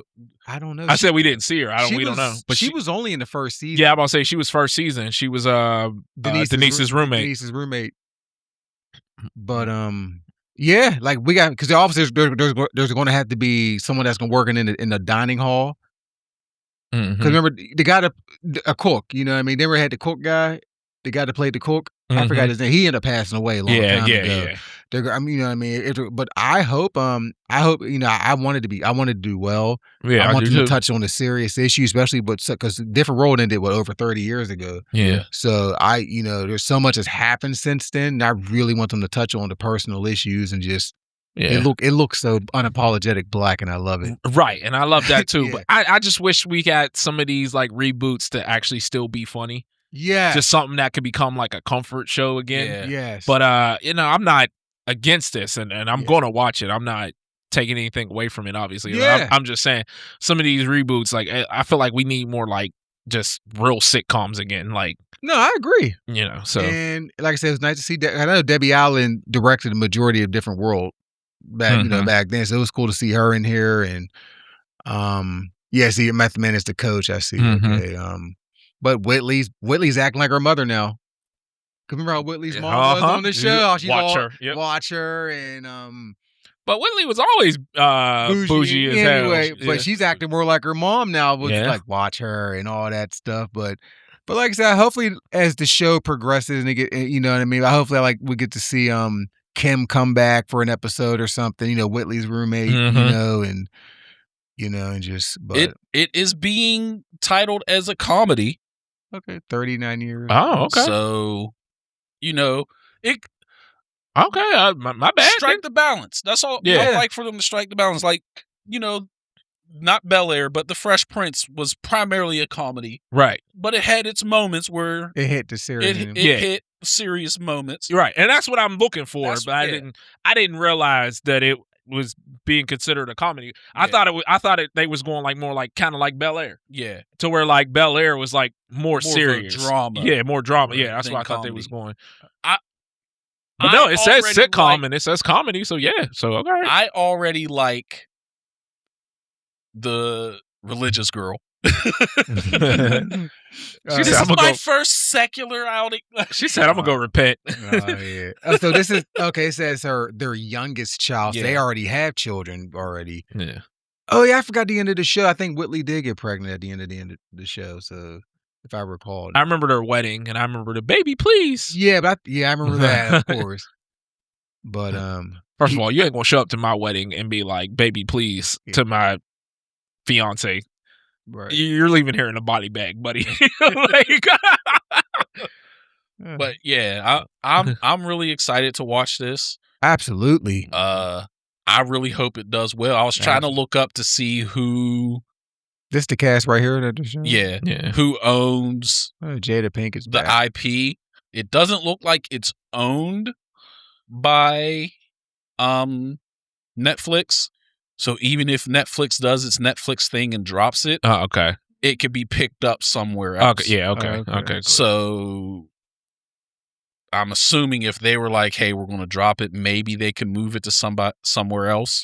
Yeah, I don't know, but hopefully it does well enough that they're just like, "Yeah, we can't drop it." Yeah, good. I just because we need more positive black media out there. Absolutely. That's why I am excited about this. Yes. Because a lot of the times, black media, we are portrayed as either athletes, drug addicts, drug dealers, or criminals. Like, we just need something of people just trying to go to school. Yeah. That's why I love the Different World growing up. Like, it made me want to go to college. Yeah, the original one made you want to go to HBCUs like Spelman and stuff like that. That type of stuff matters. Yeah. Like, nowadays, most kids don't know about HBCUs unless they're like explicitly told about them. Right. But they hear about fucking Pitt and Alabama all the goddamn time. Like, what black kid should want to go to Alabama unless you're a football player? I never understood that. Even then, I never understood that. Or Ole Miss? Absolutely the freak not. No, yeah, we will be talking about this on the schedule. Absolutely. We are all stoked for this, and I might actually, on my reaction channel that's just started, I might do this. Yeah, I'm definitely pumped for this, and just check out Upper Echelon. I only got one show and only 5. Check it out. Yeah, check out Upper Echelon reactions. Yeah. Right now, I'm reacting to young ladies don't play fighting games. He needs to get back on One Piece. I do. Yeah. I'm so far behind on that. So just gets so boring because a lot of episodes, nothing happens. You're on the raid of Owning what's it called? What was Kaido's place called? Owning Nisha? Onigashima, I think. Yeah. However you say it. Yeah, like he just stopped. Yes, but like there's full episodes where all they did was run down a hall. That's boring as fuck. Like literally the whole episode, they're just running. They might punch someone while they're running, but that's ultimately it. Like if you watch the whole episode, ultimately nothing occurred. I don't know what he's talking about. I ain't never seen a boring episode of One Piece. You're lying to yourself. Never. No. The new episodes are not like that though. They're much better now because they're taking those breaks. Yeah. But yeah. All right. Anything else? No, I just can't wait. Avengers Doomsday. Sneak peek. Yeah, so sneak peek, behind the scenes, special view or special look, whatever they called it, popped up. People were talking about it. I made sure to not look at it, but let's see what we got here. I also did not see it. Me neither. Victor was always the smartest guy in every room. Doom. Finally. He used to be different.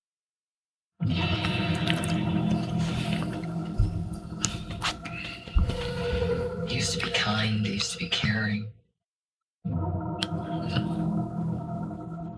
And then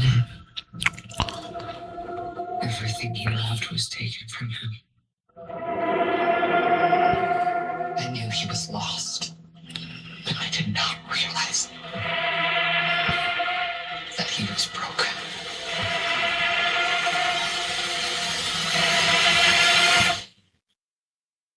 Who was that talking? That was Sue Storm. Oh, okay. Victor, did you do this? All of you have lived stolen lives. But now you must give them back. Answer me, Victor! Did you do this? I swear. Ooh, that's a bar. That is. Ooh. Ooh. Ooh. Hold on, what did he say? Hell answers to me. Oh.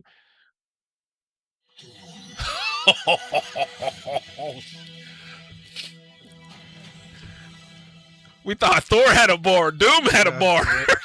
Hey.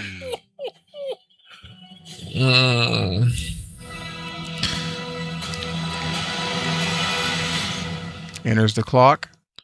That Infinity Vision is hilarious. What is Infinity Vision? All right, so something else is coming out, and it's supposed to get all the IMAX or whatever. Okay.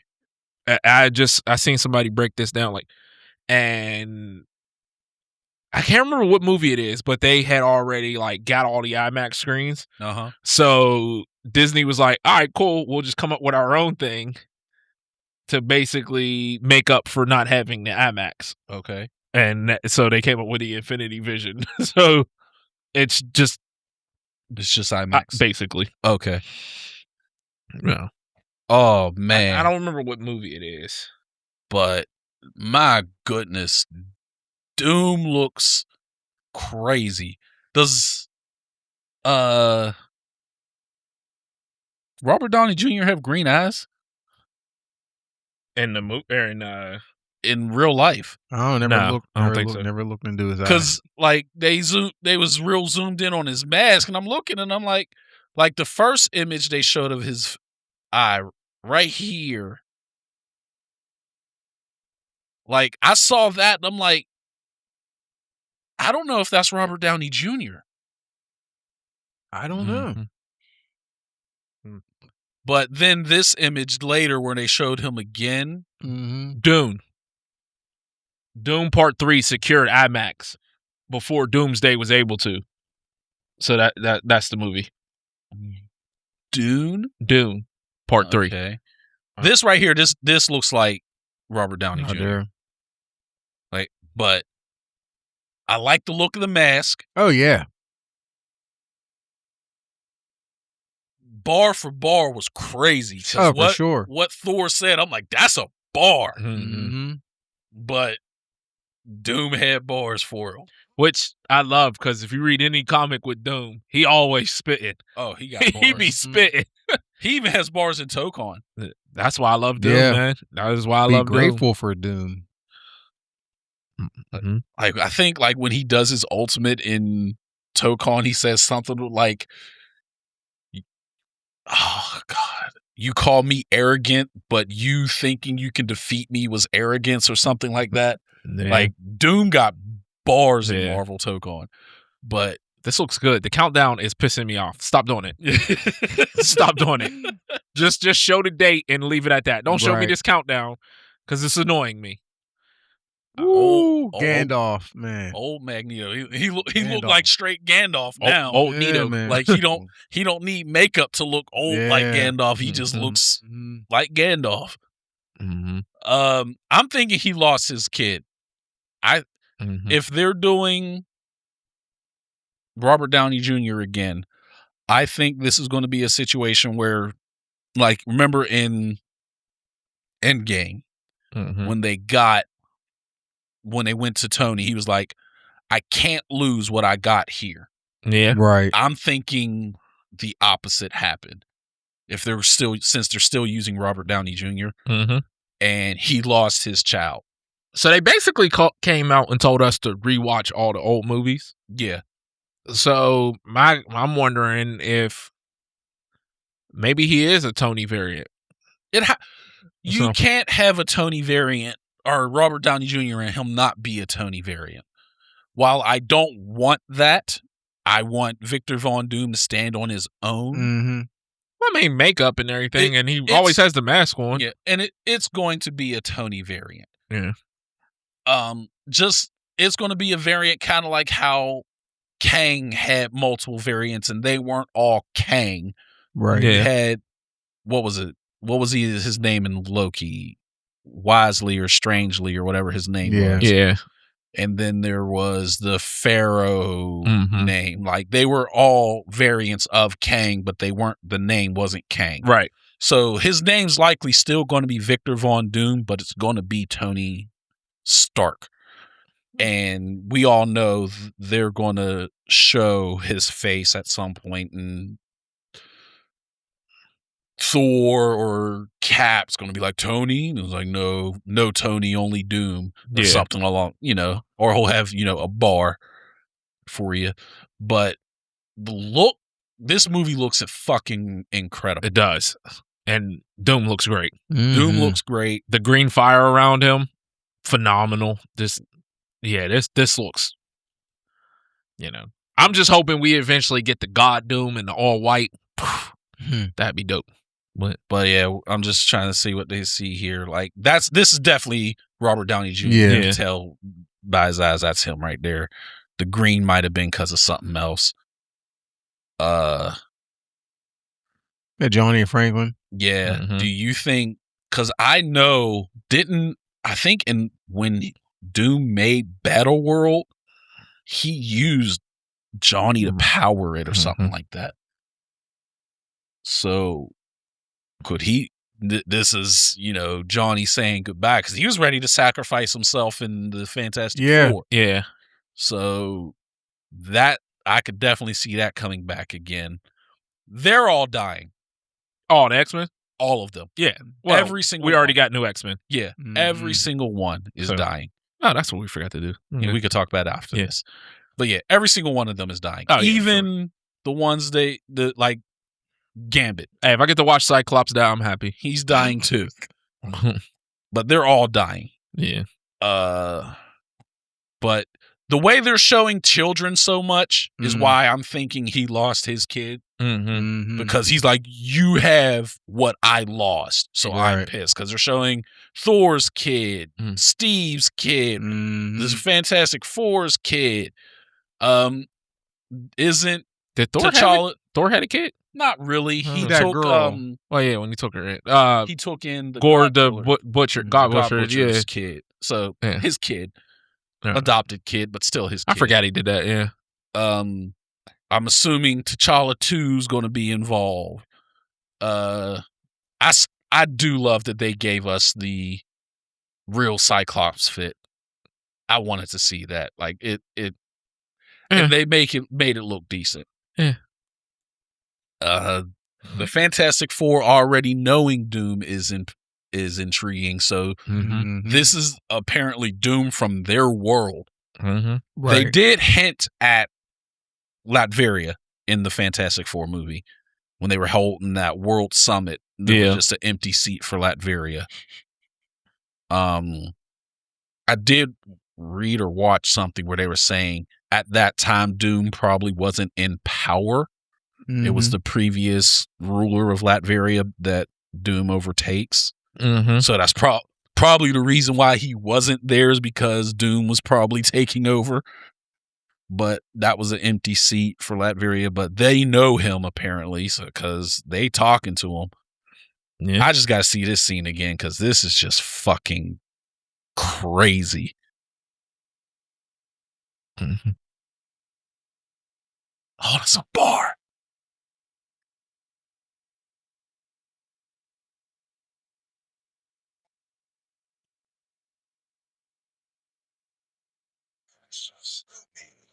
That's a bar. And There then goes the brings up Sentinels. all of the Sentinels. I love the outfit. Yeah. But he's definitely, at least, at the very least, Sorcerer Supreme Doom. Yeah. Mhm. He looks clean. Mhm. Like, Because there's no way in hell he's doing that to Thor as just regular Right. Victor Von Doom. Yeah. Wow. No fucking way. Mhm. And I'm thinking, right. Hold on. That symbol on his hand is probably what allows him to stop him like that. That's a guess on my part. Mm-hmm. Because I don't have no knowledge of anything that would say, oh, that's the symbol of blah, blah, blah. I don't know. I'm just guessing. Because there's no way he's doing that aside from having some kind of... No tech is allowing him to do that. Right. It has to be something bigger than tech. But bringing in this... raising the Sentinels is crazy.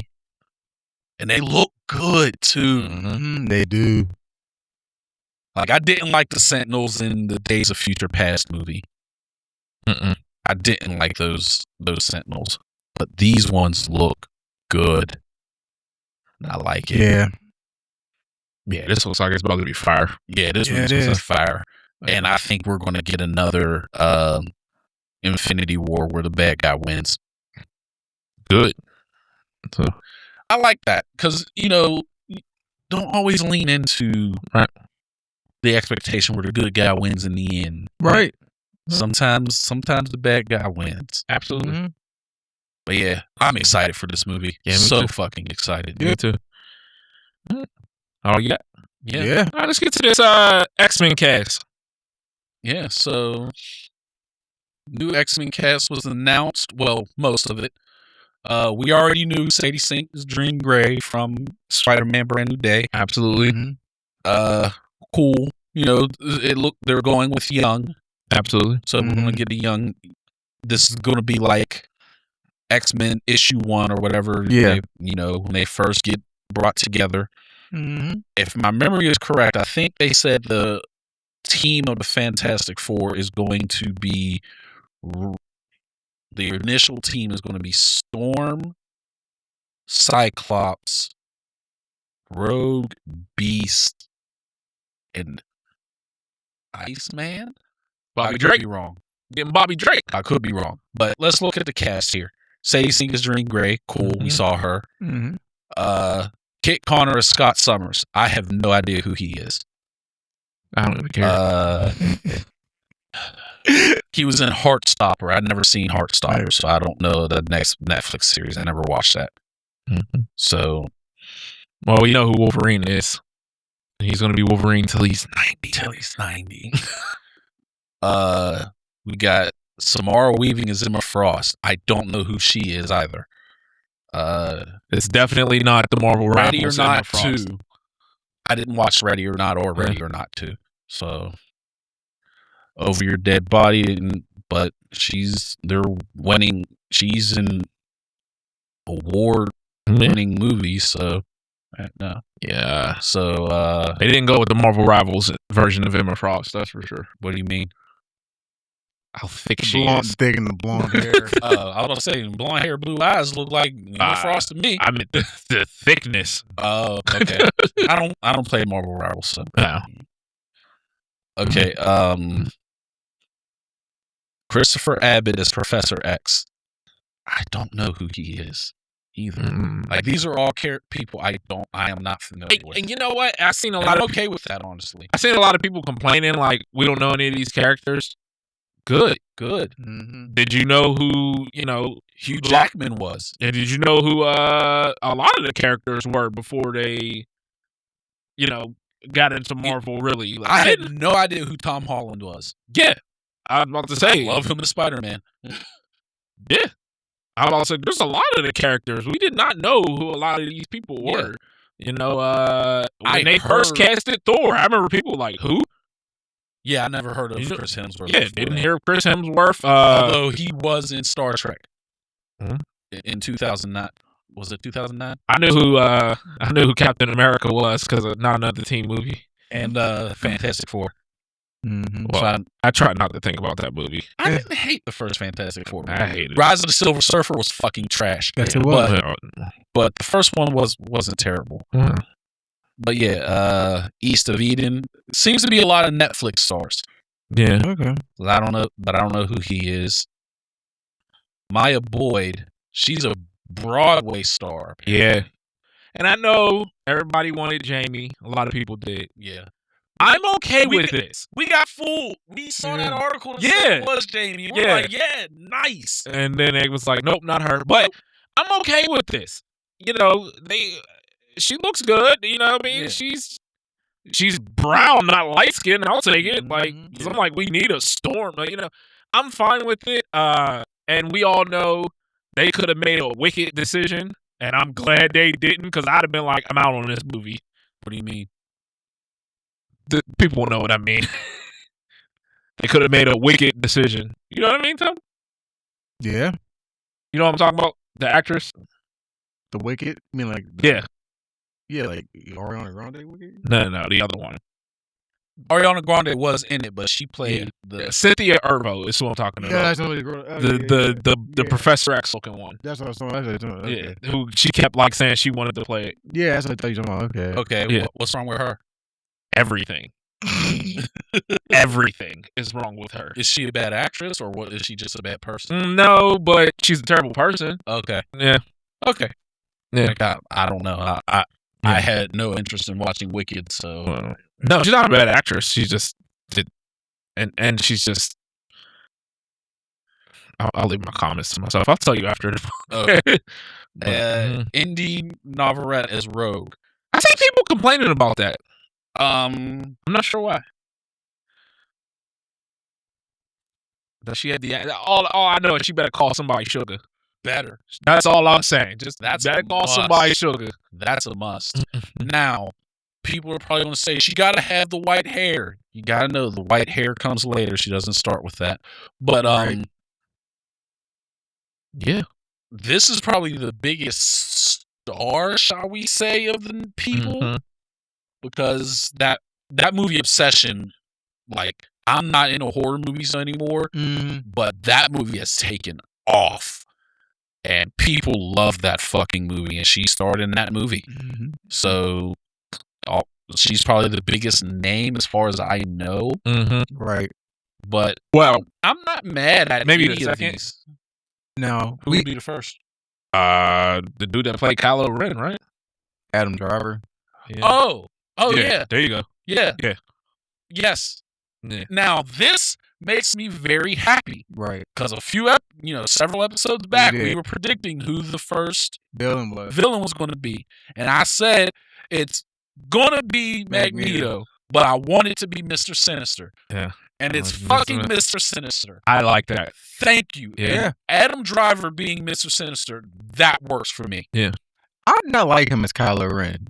I'm one of the few people that didn't like him as Kylo Ren. Mhm. But again, we're not getting on Star Wars. But I'm okay with this, actually. Yes. I love this casting for Mr. Sinister. Yeah. Well, I know he's a good actor. I just did, like I said, I just put too big on the Kylo Ren thing. But anyway, I'm all for this. Oh, Q. I saw something on Twitter. Apparently they're in talks. I guess, I don't know if it's true or not, but they're trying to use Matt Smith. I don't know if it's going to happen. But they think they're in talks. Apparently, having Matt Smith, Damon from House of Dragon, to play Magneto down the road. Okay.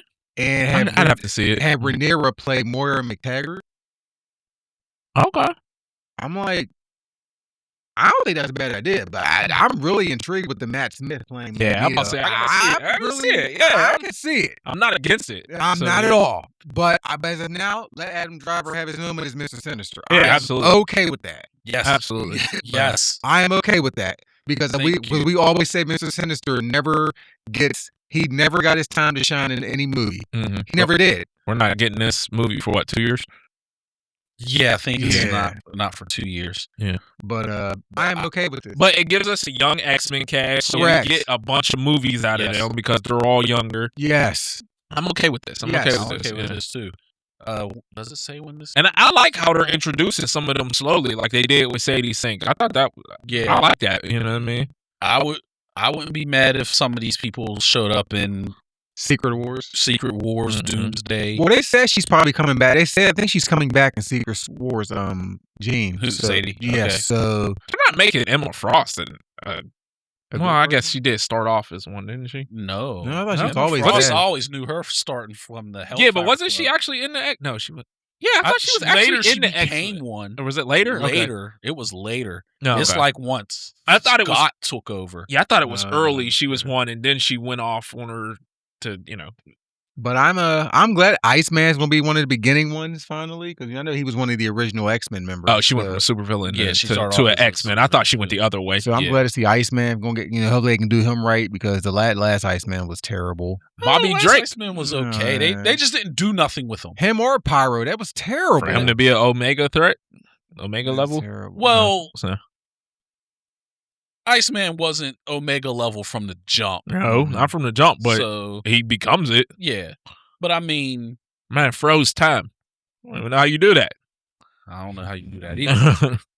As a guy that makes things cold, I don't know how you control time, freeze time. Well, but he did. Hey, but I am so happy about Adam Driver and Mr. Sinister being the first villain. Yeah. Absolutely. Absolutely. Because we can have so much shit. We can get Archangel. Yes.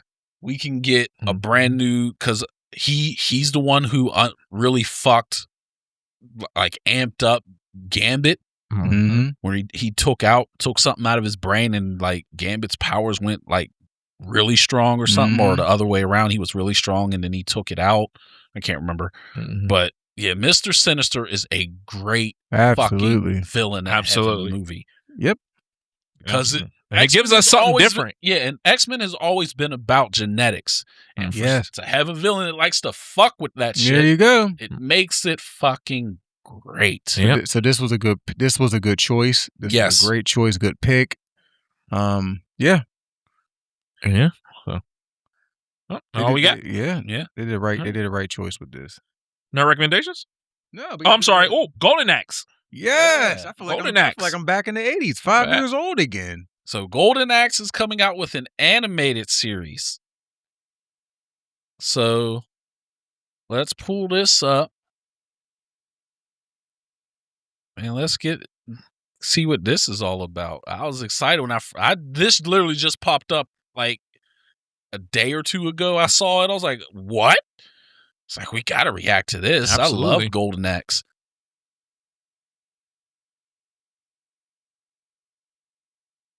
The dragons they ride on. Mm-hmm. Taurus Flare, Thunderhead. Dag, you remember the names and I don't everything. remember the guy's name. I remember that thing.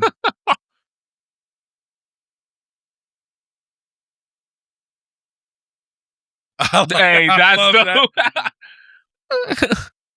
Gilius Thunderhead. Yep.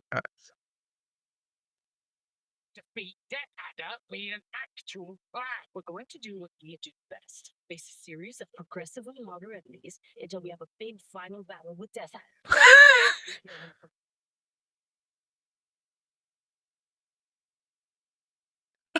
Oh, Hey, yes.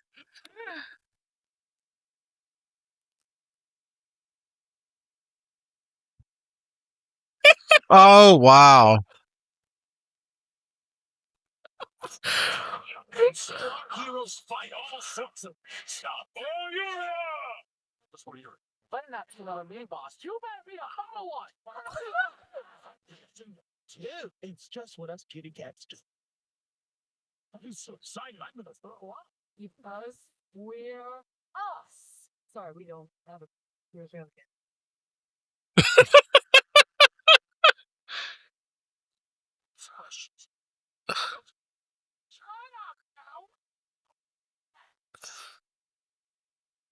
Oh, a week before the Different World on Paramount. Oh, God damn it.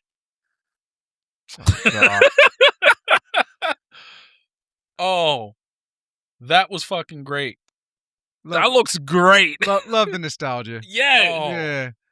From them spinning around the characters, all that shit. Yeah. Oh man, I love that. Did you peep the two dragons they were riding in the beginning? No, Yep. I think I missed I that. did. I think I was messing with the volume. Right there. Yeah. The two dragons you would ride on. Mm-hmm. Yeah, it looks great. It just brings back memories, you know. Oh just, my God, this looks so Absolutely. great. And they're not taking it serious. Yeah. No, not at all. Yeah. Said we're gonna face progressively harder enemies until we face them I in the love final it beating the battle. hell out of the little elf thing. Yeah, they were getting their shit out. Yeah. Get the potions out. That's what you had to do. Yeah. Or he would come and steal your shit while you were sleeping. Yeah, I really Oh, yeah. that was is great. fucking great. God damn it, I don't have Paramount. But Q now, does. Now there's a second reason I need to get Paramount. Q But does. Q does. Q does. It's one of those things I keep forgetting to cancel. But, How much is Paramount Plus?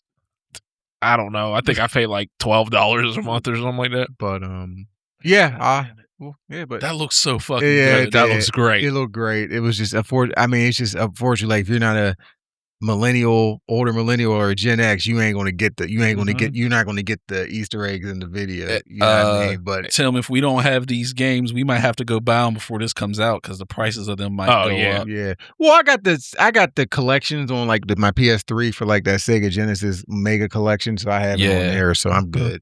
I have them. I don't have the actual Sega Genesis, but I got it on the collection. That looks great. So Though, yeah, man. I gotta go buy Golden Axe. I will definitely be watching this. Yeah. But, it was just, like you said, they're not taking it serious. Yeah. I thought it was going to be a serious thing when we first, but the fact that like it's a joke, like you know, You gotta face yeah. us. So we don't have a team name. we And like, just started liking each other. even just like some of the villains I remember, you know what I mean? Like when he cut the one dude in the forest, I'm like, I remember them dudes, you know, and just oh man, it's just a trip down nostalgia and that part right there where he's like, oh, you go first. He tripped over the thing. He just said you found the trap on the first try. Yeah. Even the bird thing they ride on the first stage, you know what I mean? I remember that thing, you know, just this looks great. Yeah. It looks absolutely funny. Great. It's funny, yeah. Yes. Oh man. I'm definitely gonna have to watch this. Absolutely. Chop first, ask questions later. Mhm. Do you remember that one movie with God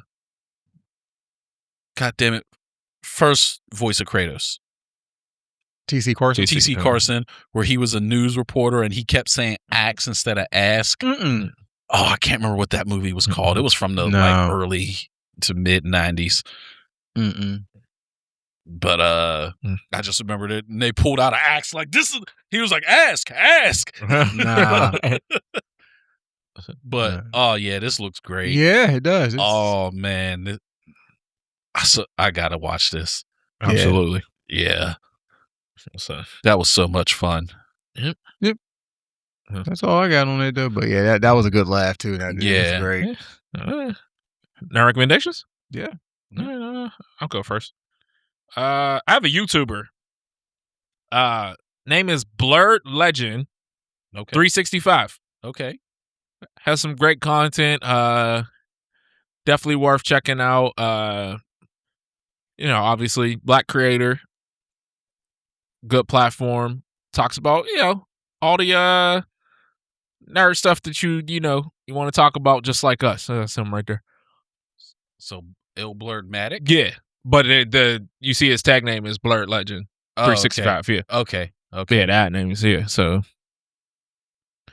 yeah. Okay. Yeah, worth a lot of different topics he touches on. Goofy movie is considered the blackest movie from Disney. Of course That's a fact. That's a fact. Yeah. Of course he was. Yep. Definitely worth checking out. Dope. He covered everything from D23, which was like all the new Disney movies. Bunch of just dope topics. A lot of Avatar, Pokemon, a lot of nerd stuff. Yeah, that's cool. You know what? Let me give him a follow. Give him a subscribe right now. Boop boop boop boop boom. Yeah, good stuff. You want to go, Tim? Yeah. I got another book. It's called Saving Noah by Dr. Lucinda Berry. Okay. This is a wild book.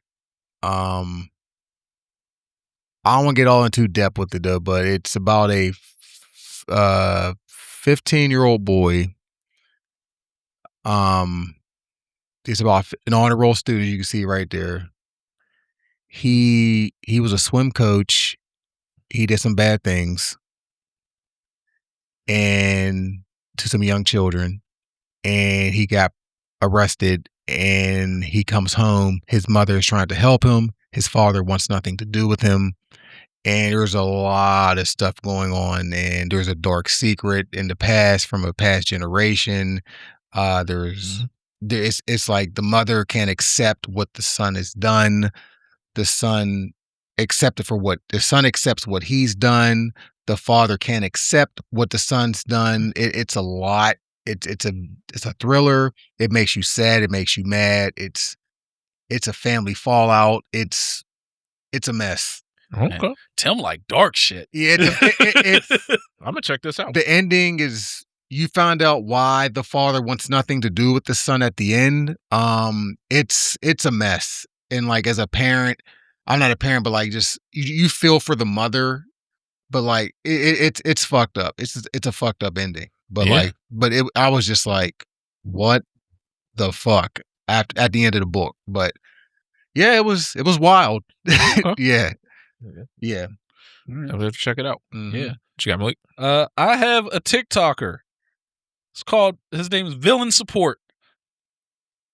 It's a guy that he's on, like I said, he's on TikTok, and he pretends like he's like, tech support or help support call, but he's taking it from villains. So he does little skits where like, oh, the Predator. Oh, what was one of my favorite ones? Someone ended up in fucking the Dragon Ball Z universe. Mm-hmm. And they tried to attack Trunks. And they're like, oh no, you're in the wrong place. Oh my God, I heard that. And he's like, you better hope. He was like, his dad's not there, is he? That one? Yeah. Yes, I heard that. I don't know where I heard that. I heard it a while ago. That was hilarious. I didn't know he did a bunch of them. Oh yeah, he does a lot of. I'll try to see if I can find. Mm-hmm. I can't remember who it was. I think it was It. It was It. Got into the Dragon Ball Z universe. Yep. That's exactly the one I heard. Yep. And here, I'm gonna pull this up real quick.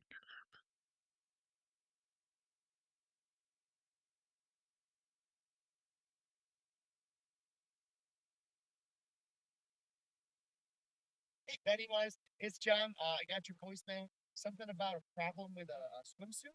Wrong. You seen this? Oh no. Yes.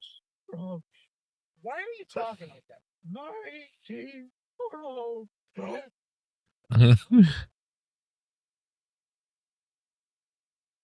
you telling me you've been fucking name wrong?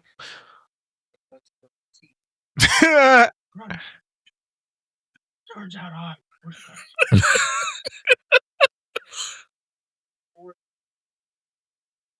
Get out of your head. My advice is gonna be wild.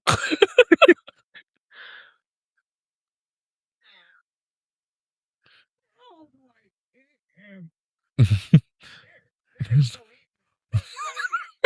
Hey, Dad, and he goes, what happens when his hair turns on?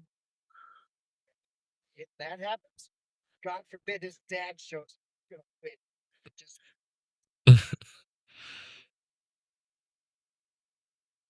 looking, trust me. No, he's still here in the cave, talking to someone. Hung robot.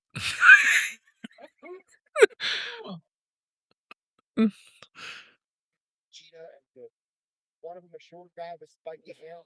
Yeah, the other looks like They're everywhere.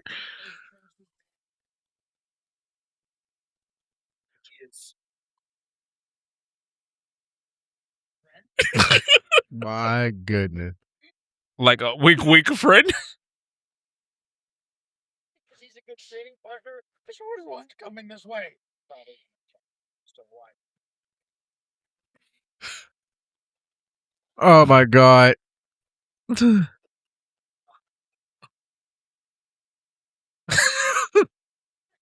Yes. Nice. Hello. Pennywise? John, were you advising this plow? I was not. How to eat my son? And no, I was not. He went to Trunks on his own. Take a bite. Called me for advice. I assume you plan to kill him. Oh, I'm going to kill him. Bye.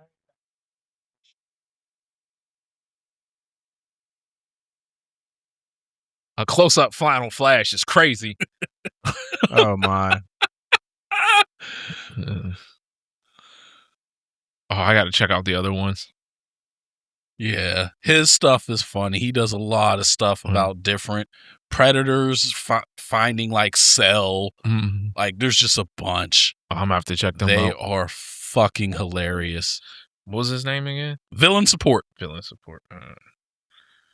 But yeah, his stuff is just so fucking funny. Yeah. All right. Trash takes? Yes. Yep. All right. Want me to kick us off? I'll spark it off because it's somewhat related to what I experienced at CEO. Okay. Like, a lot of people try to talk about the smell, and honestly, it wasn't that bad. And honestly, I think a handful of people will make it seem like everybody fucking stinks. That's not what I'm talking about. If you that bad. But that's not what I'm talking about.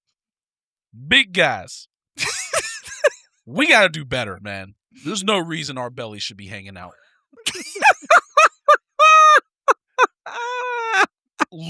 Long shirts exist for a reason. Like, dog, there's no, like, I saw some really, really big guys out there, and their bellies were covered. So you can't say it's because I'm a bigger guy. I saw guys bigger than you with their bellies covered. You should, come on, dog. I'm not a skinny guy. That's why I said we. I'm a big guy. Like, Yeah. I make sure that my shirt, my belly does not need to hang out because no one needs to be seeing my belly while I'm walking around. Like, I don't even like doing it when I'm like at the gym lifting. If I'm doing like bench press or incline bench, Same, I pull it down. I pull my shit down before every fucking set. Come on, we got to do better. Come on now. That's It's It's not that hard. If you know you're a bigger guy, everyone knows if they're a bigger person. You know damn well, all right, let me get a shirt that, even if size, waist, width-wise it fits me, let me make sure it's long too so it covers up. Yeah. Come on, dog. We got to do better. We got to be better. There's no reason your belly need to be hanging out. I mean, that's None. That's a fact. I don't know if that's literally a trash take. Well, apparently it's trash because some people just won't fucking do it. Some people just don't care, man. But hey, that's funny. That's funny. All right, want me to go still? Yeah, go ahead. All right.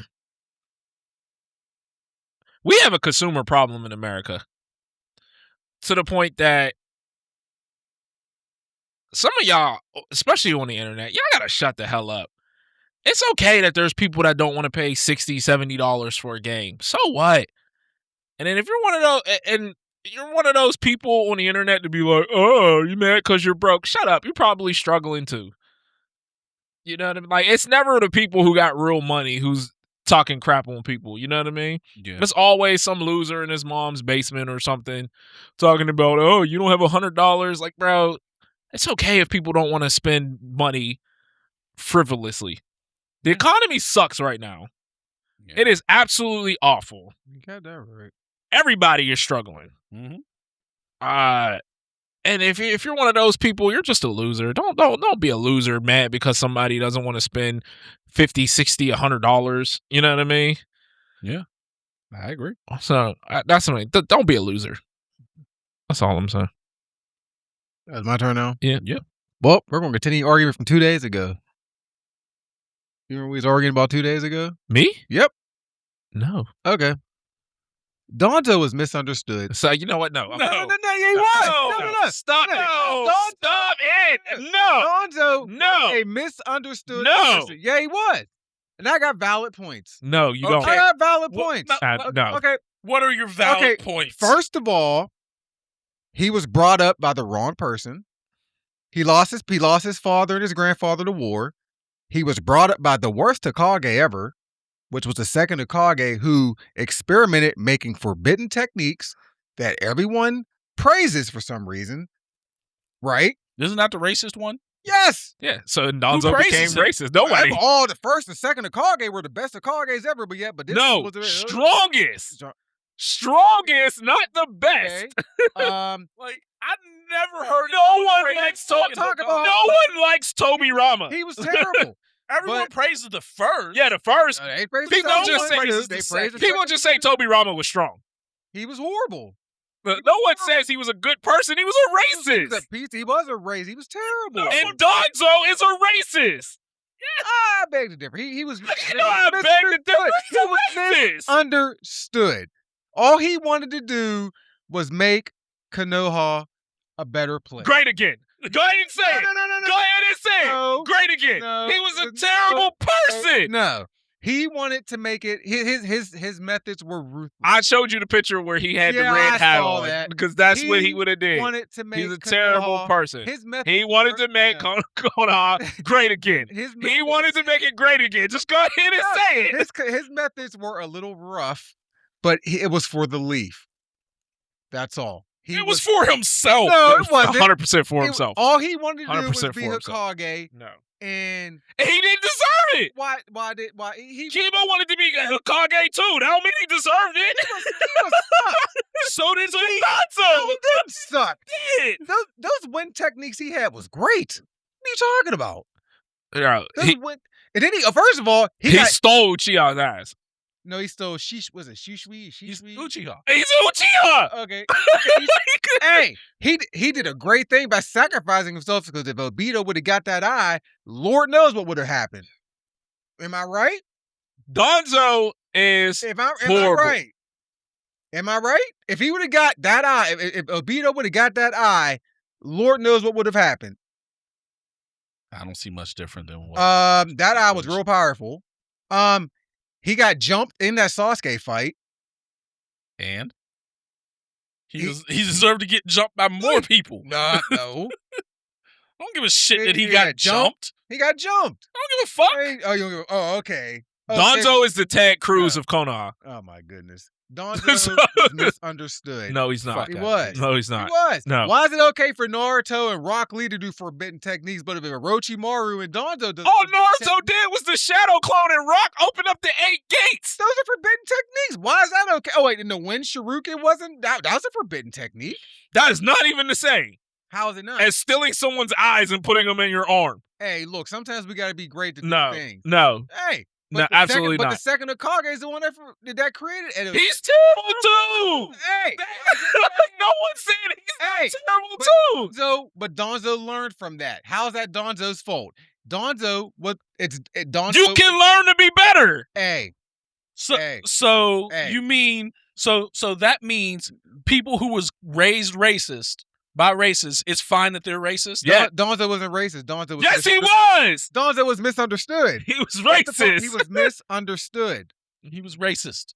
No, He was Just racist. like Toby Rama. Exactly. He was racist. He was Toby racist. Rama's Just like racist. Toby Rama was but yet racist. meanwhile, Donzo gets blamed for the whole Uchiha clan getting slain. But that was all. He played a part in it. Okay. But because he was the front man for it, but meanwhile, no one says nothing about the third Hokage. We or always talk about him being a piece of shit or too. the other elder who was also part of. We say all the time the third Hokage is a piece of shit. We always said that. and that elder guy who was also part of Toby Rama's team. They're all pieces Yeah. of shit. I'm just saying. That generation was all shit.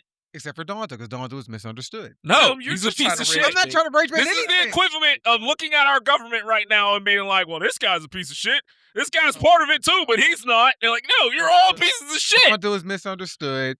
He got jumped he's in the not. fight. He was treated unfairly. All he wanted to do was be a Hokage and do the right thing. He wanted Orochimaru to be a Hokage, but no, they wanted to pick Minato to be it instead. It was a bunch of bullcrap. This is the case then. Bullcrap. Pain's not wrong for destroying everyone. Or no, Madara's not wrong because he wanted to be Hokage and he wanted to be, loved and he wasn't. So he decided to destroy everyone. That's okay because look what he went through. No, Donzo was misunderstood. no, he's not. Tim's just trying to rage. I'm not trying to rage bait anything. I'm Donzo not was even misunderstood. feeding into it. I'm not even. Goodbye. feeding into it I've heard anymore. enough. All right, well, But one remember to last- join us next time. Wait, hold on. I actually wanted to give a shout out. I wanted to give a shout out to the city of Cleveland. I was No. there last week. Absolutely not. No, No, not for the sports teams. no. This is a No. mistake by the lake. I don't care. No. I don't care. I don't care. No, I Nope. went. No, real talk though. I went there last week for the J. Cole concert, and I gotta give Cleveland some credit here. You don't. They get they do their thing for a rap concert, and J. Cole did his thing up there, and that crowd was lit.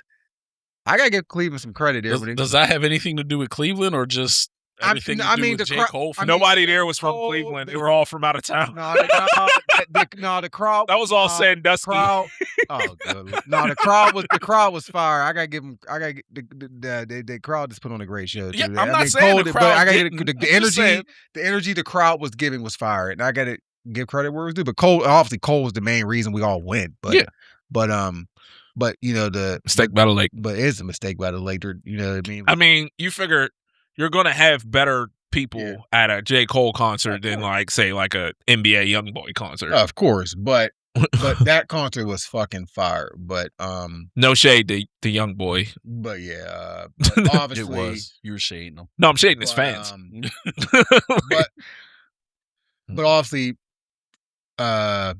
just we don't really have a good. I mean, whenever we have hip hop concerts here, they don't hit like that here. like Well, they do up we're there. not We a- know why. We know Yeah, that I'm about to say. why. We about to say why. Yeah, But yeah, it was that concert was fucking lit, that's what's up. and yeah, and just it was great. But yeah, that's all I wanted to say. But yeah, that's all we got. Okay. Well, remember to join us next time. Remember to like, share, subscribe. We out. Deuces.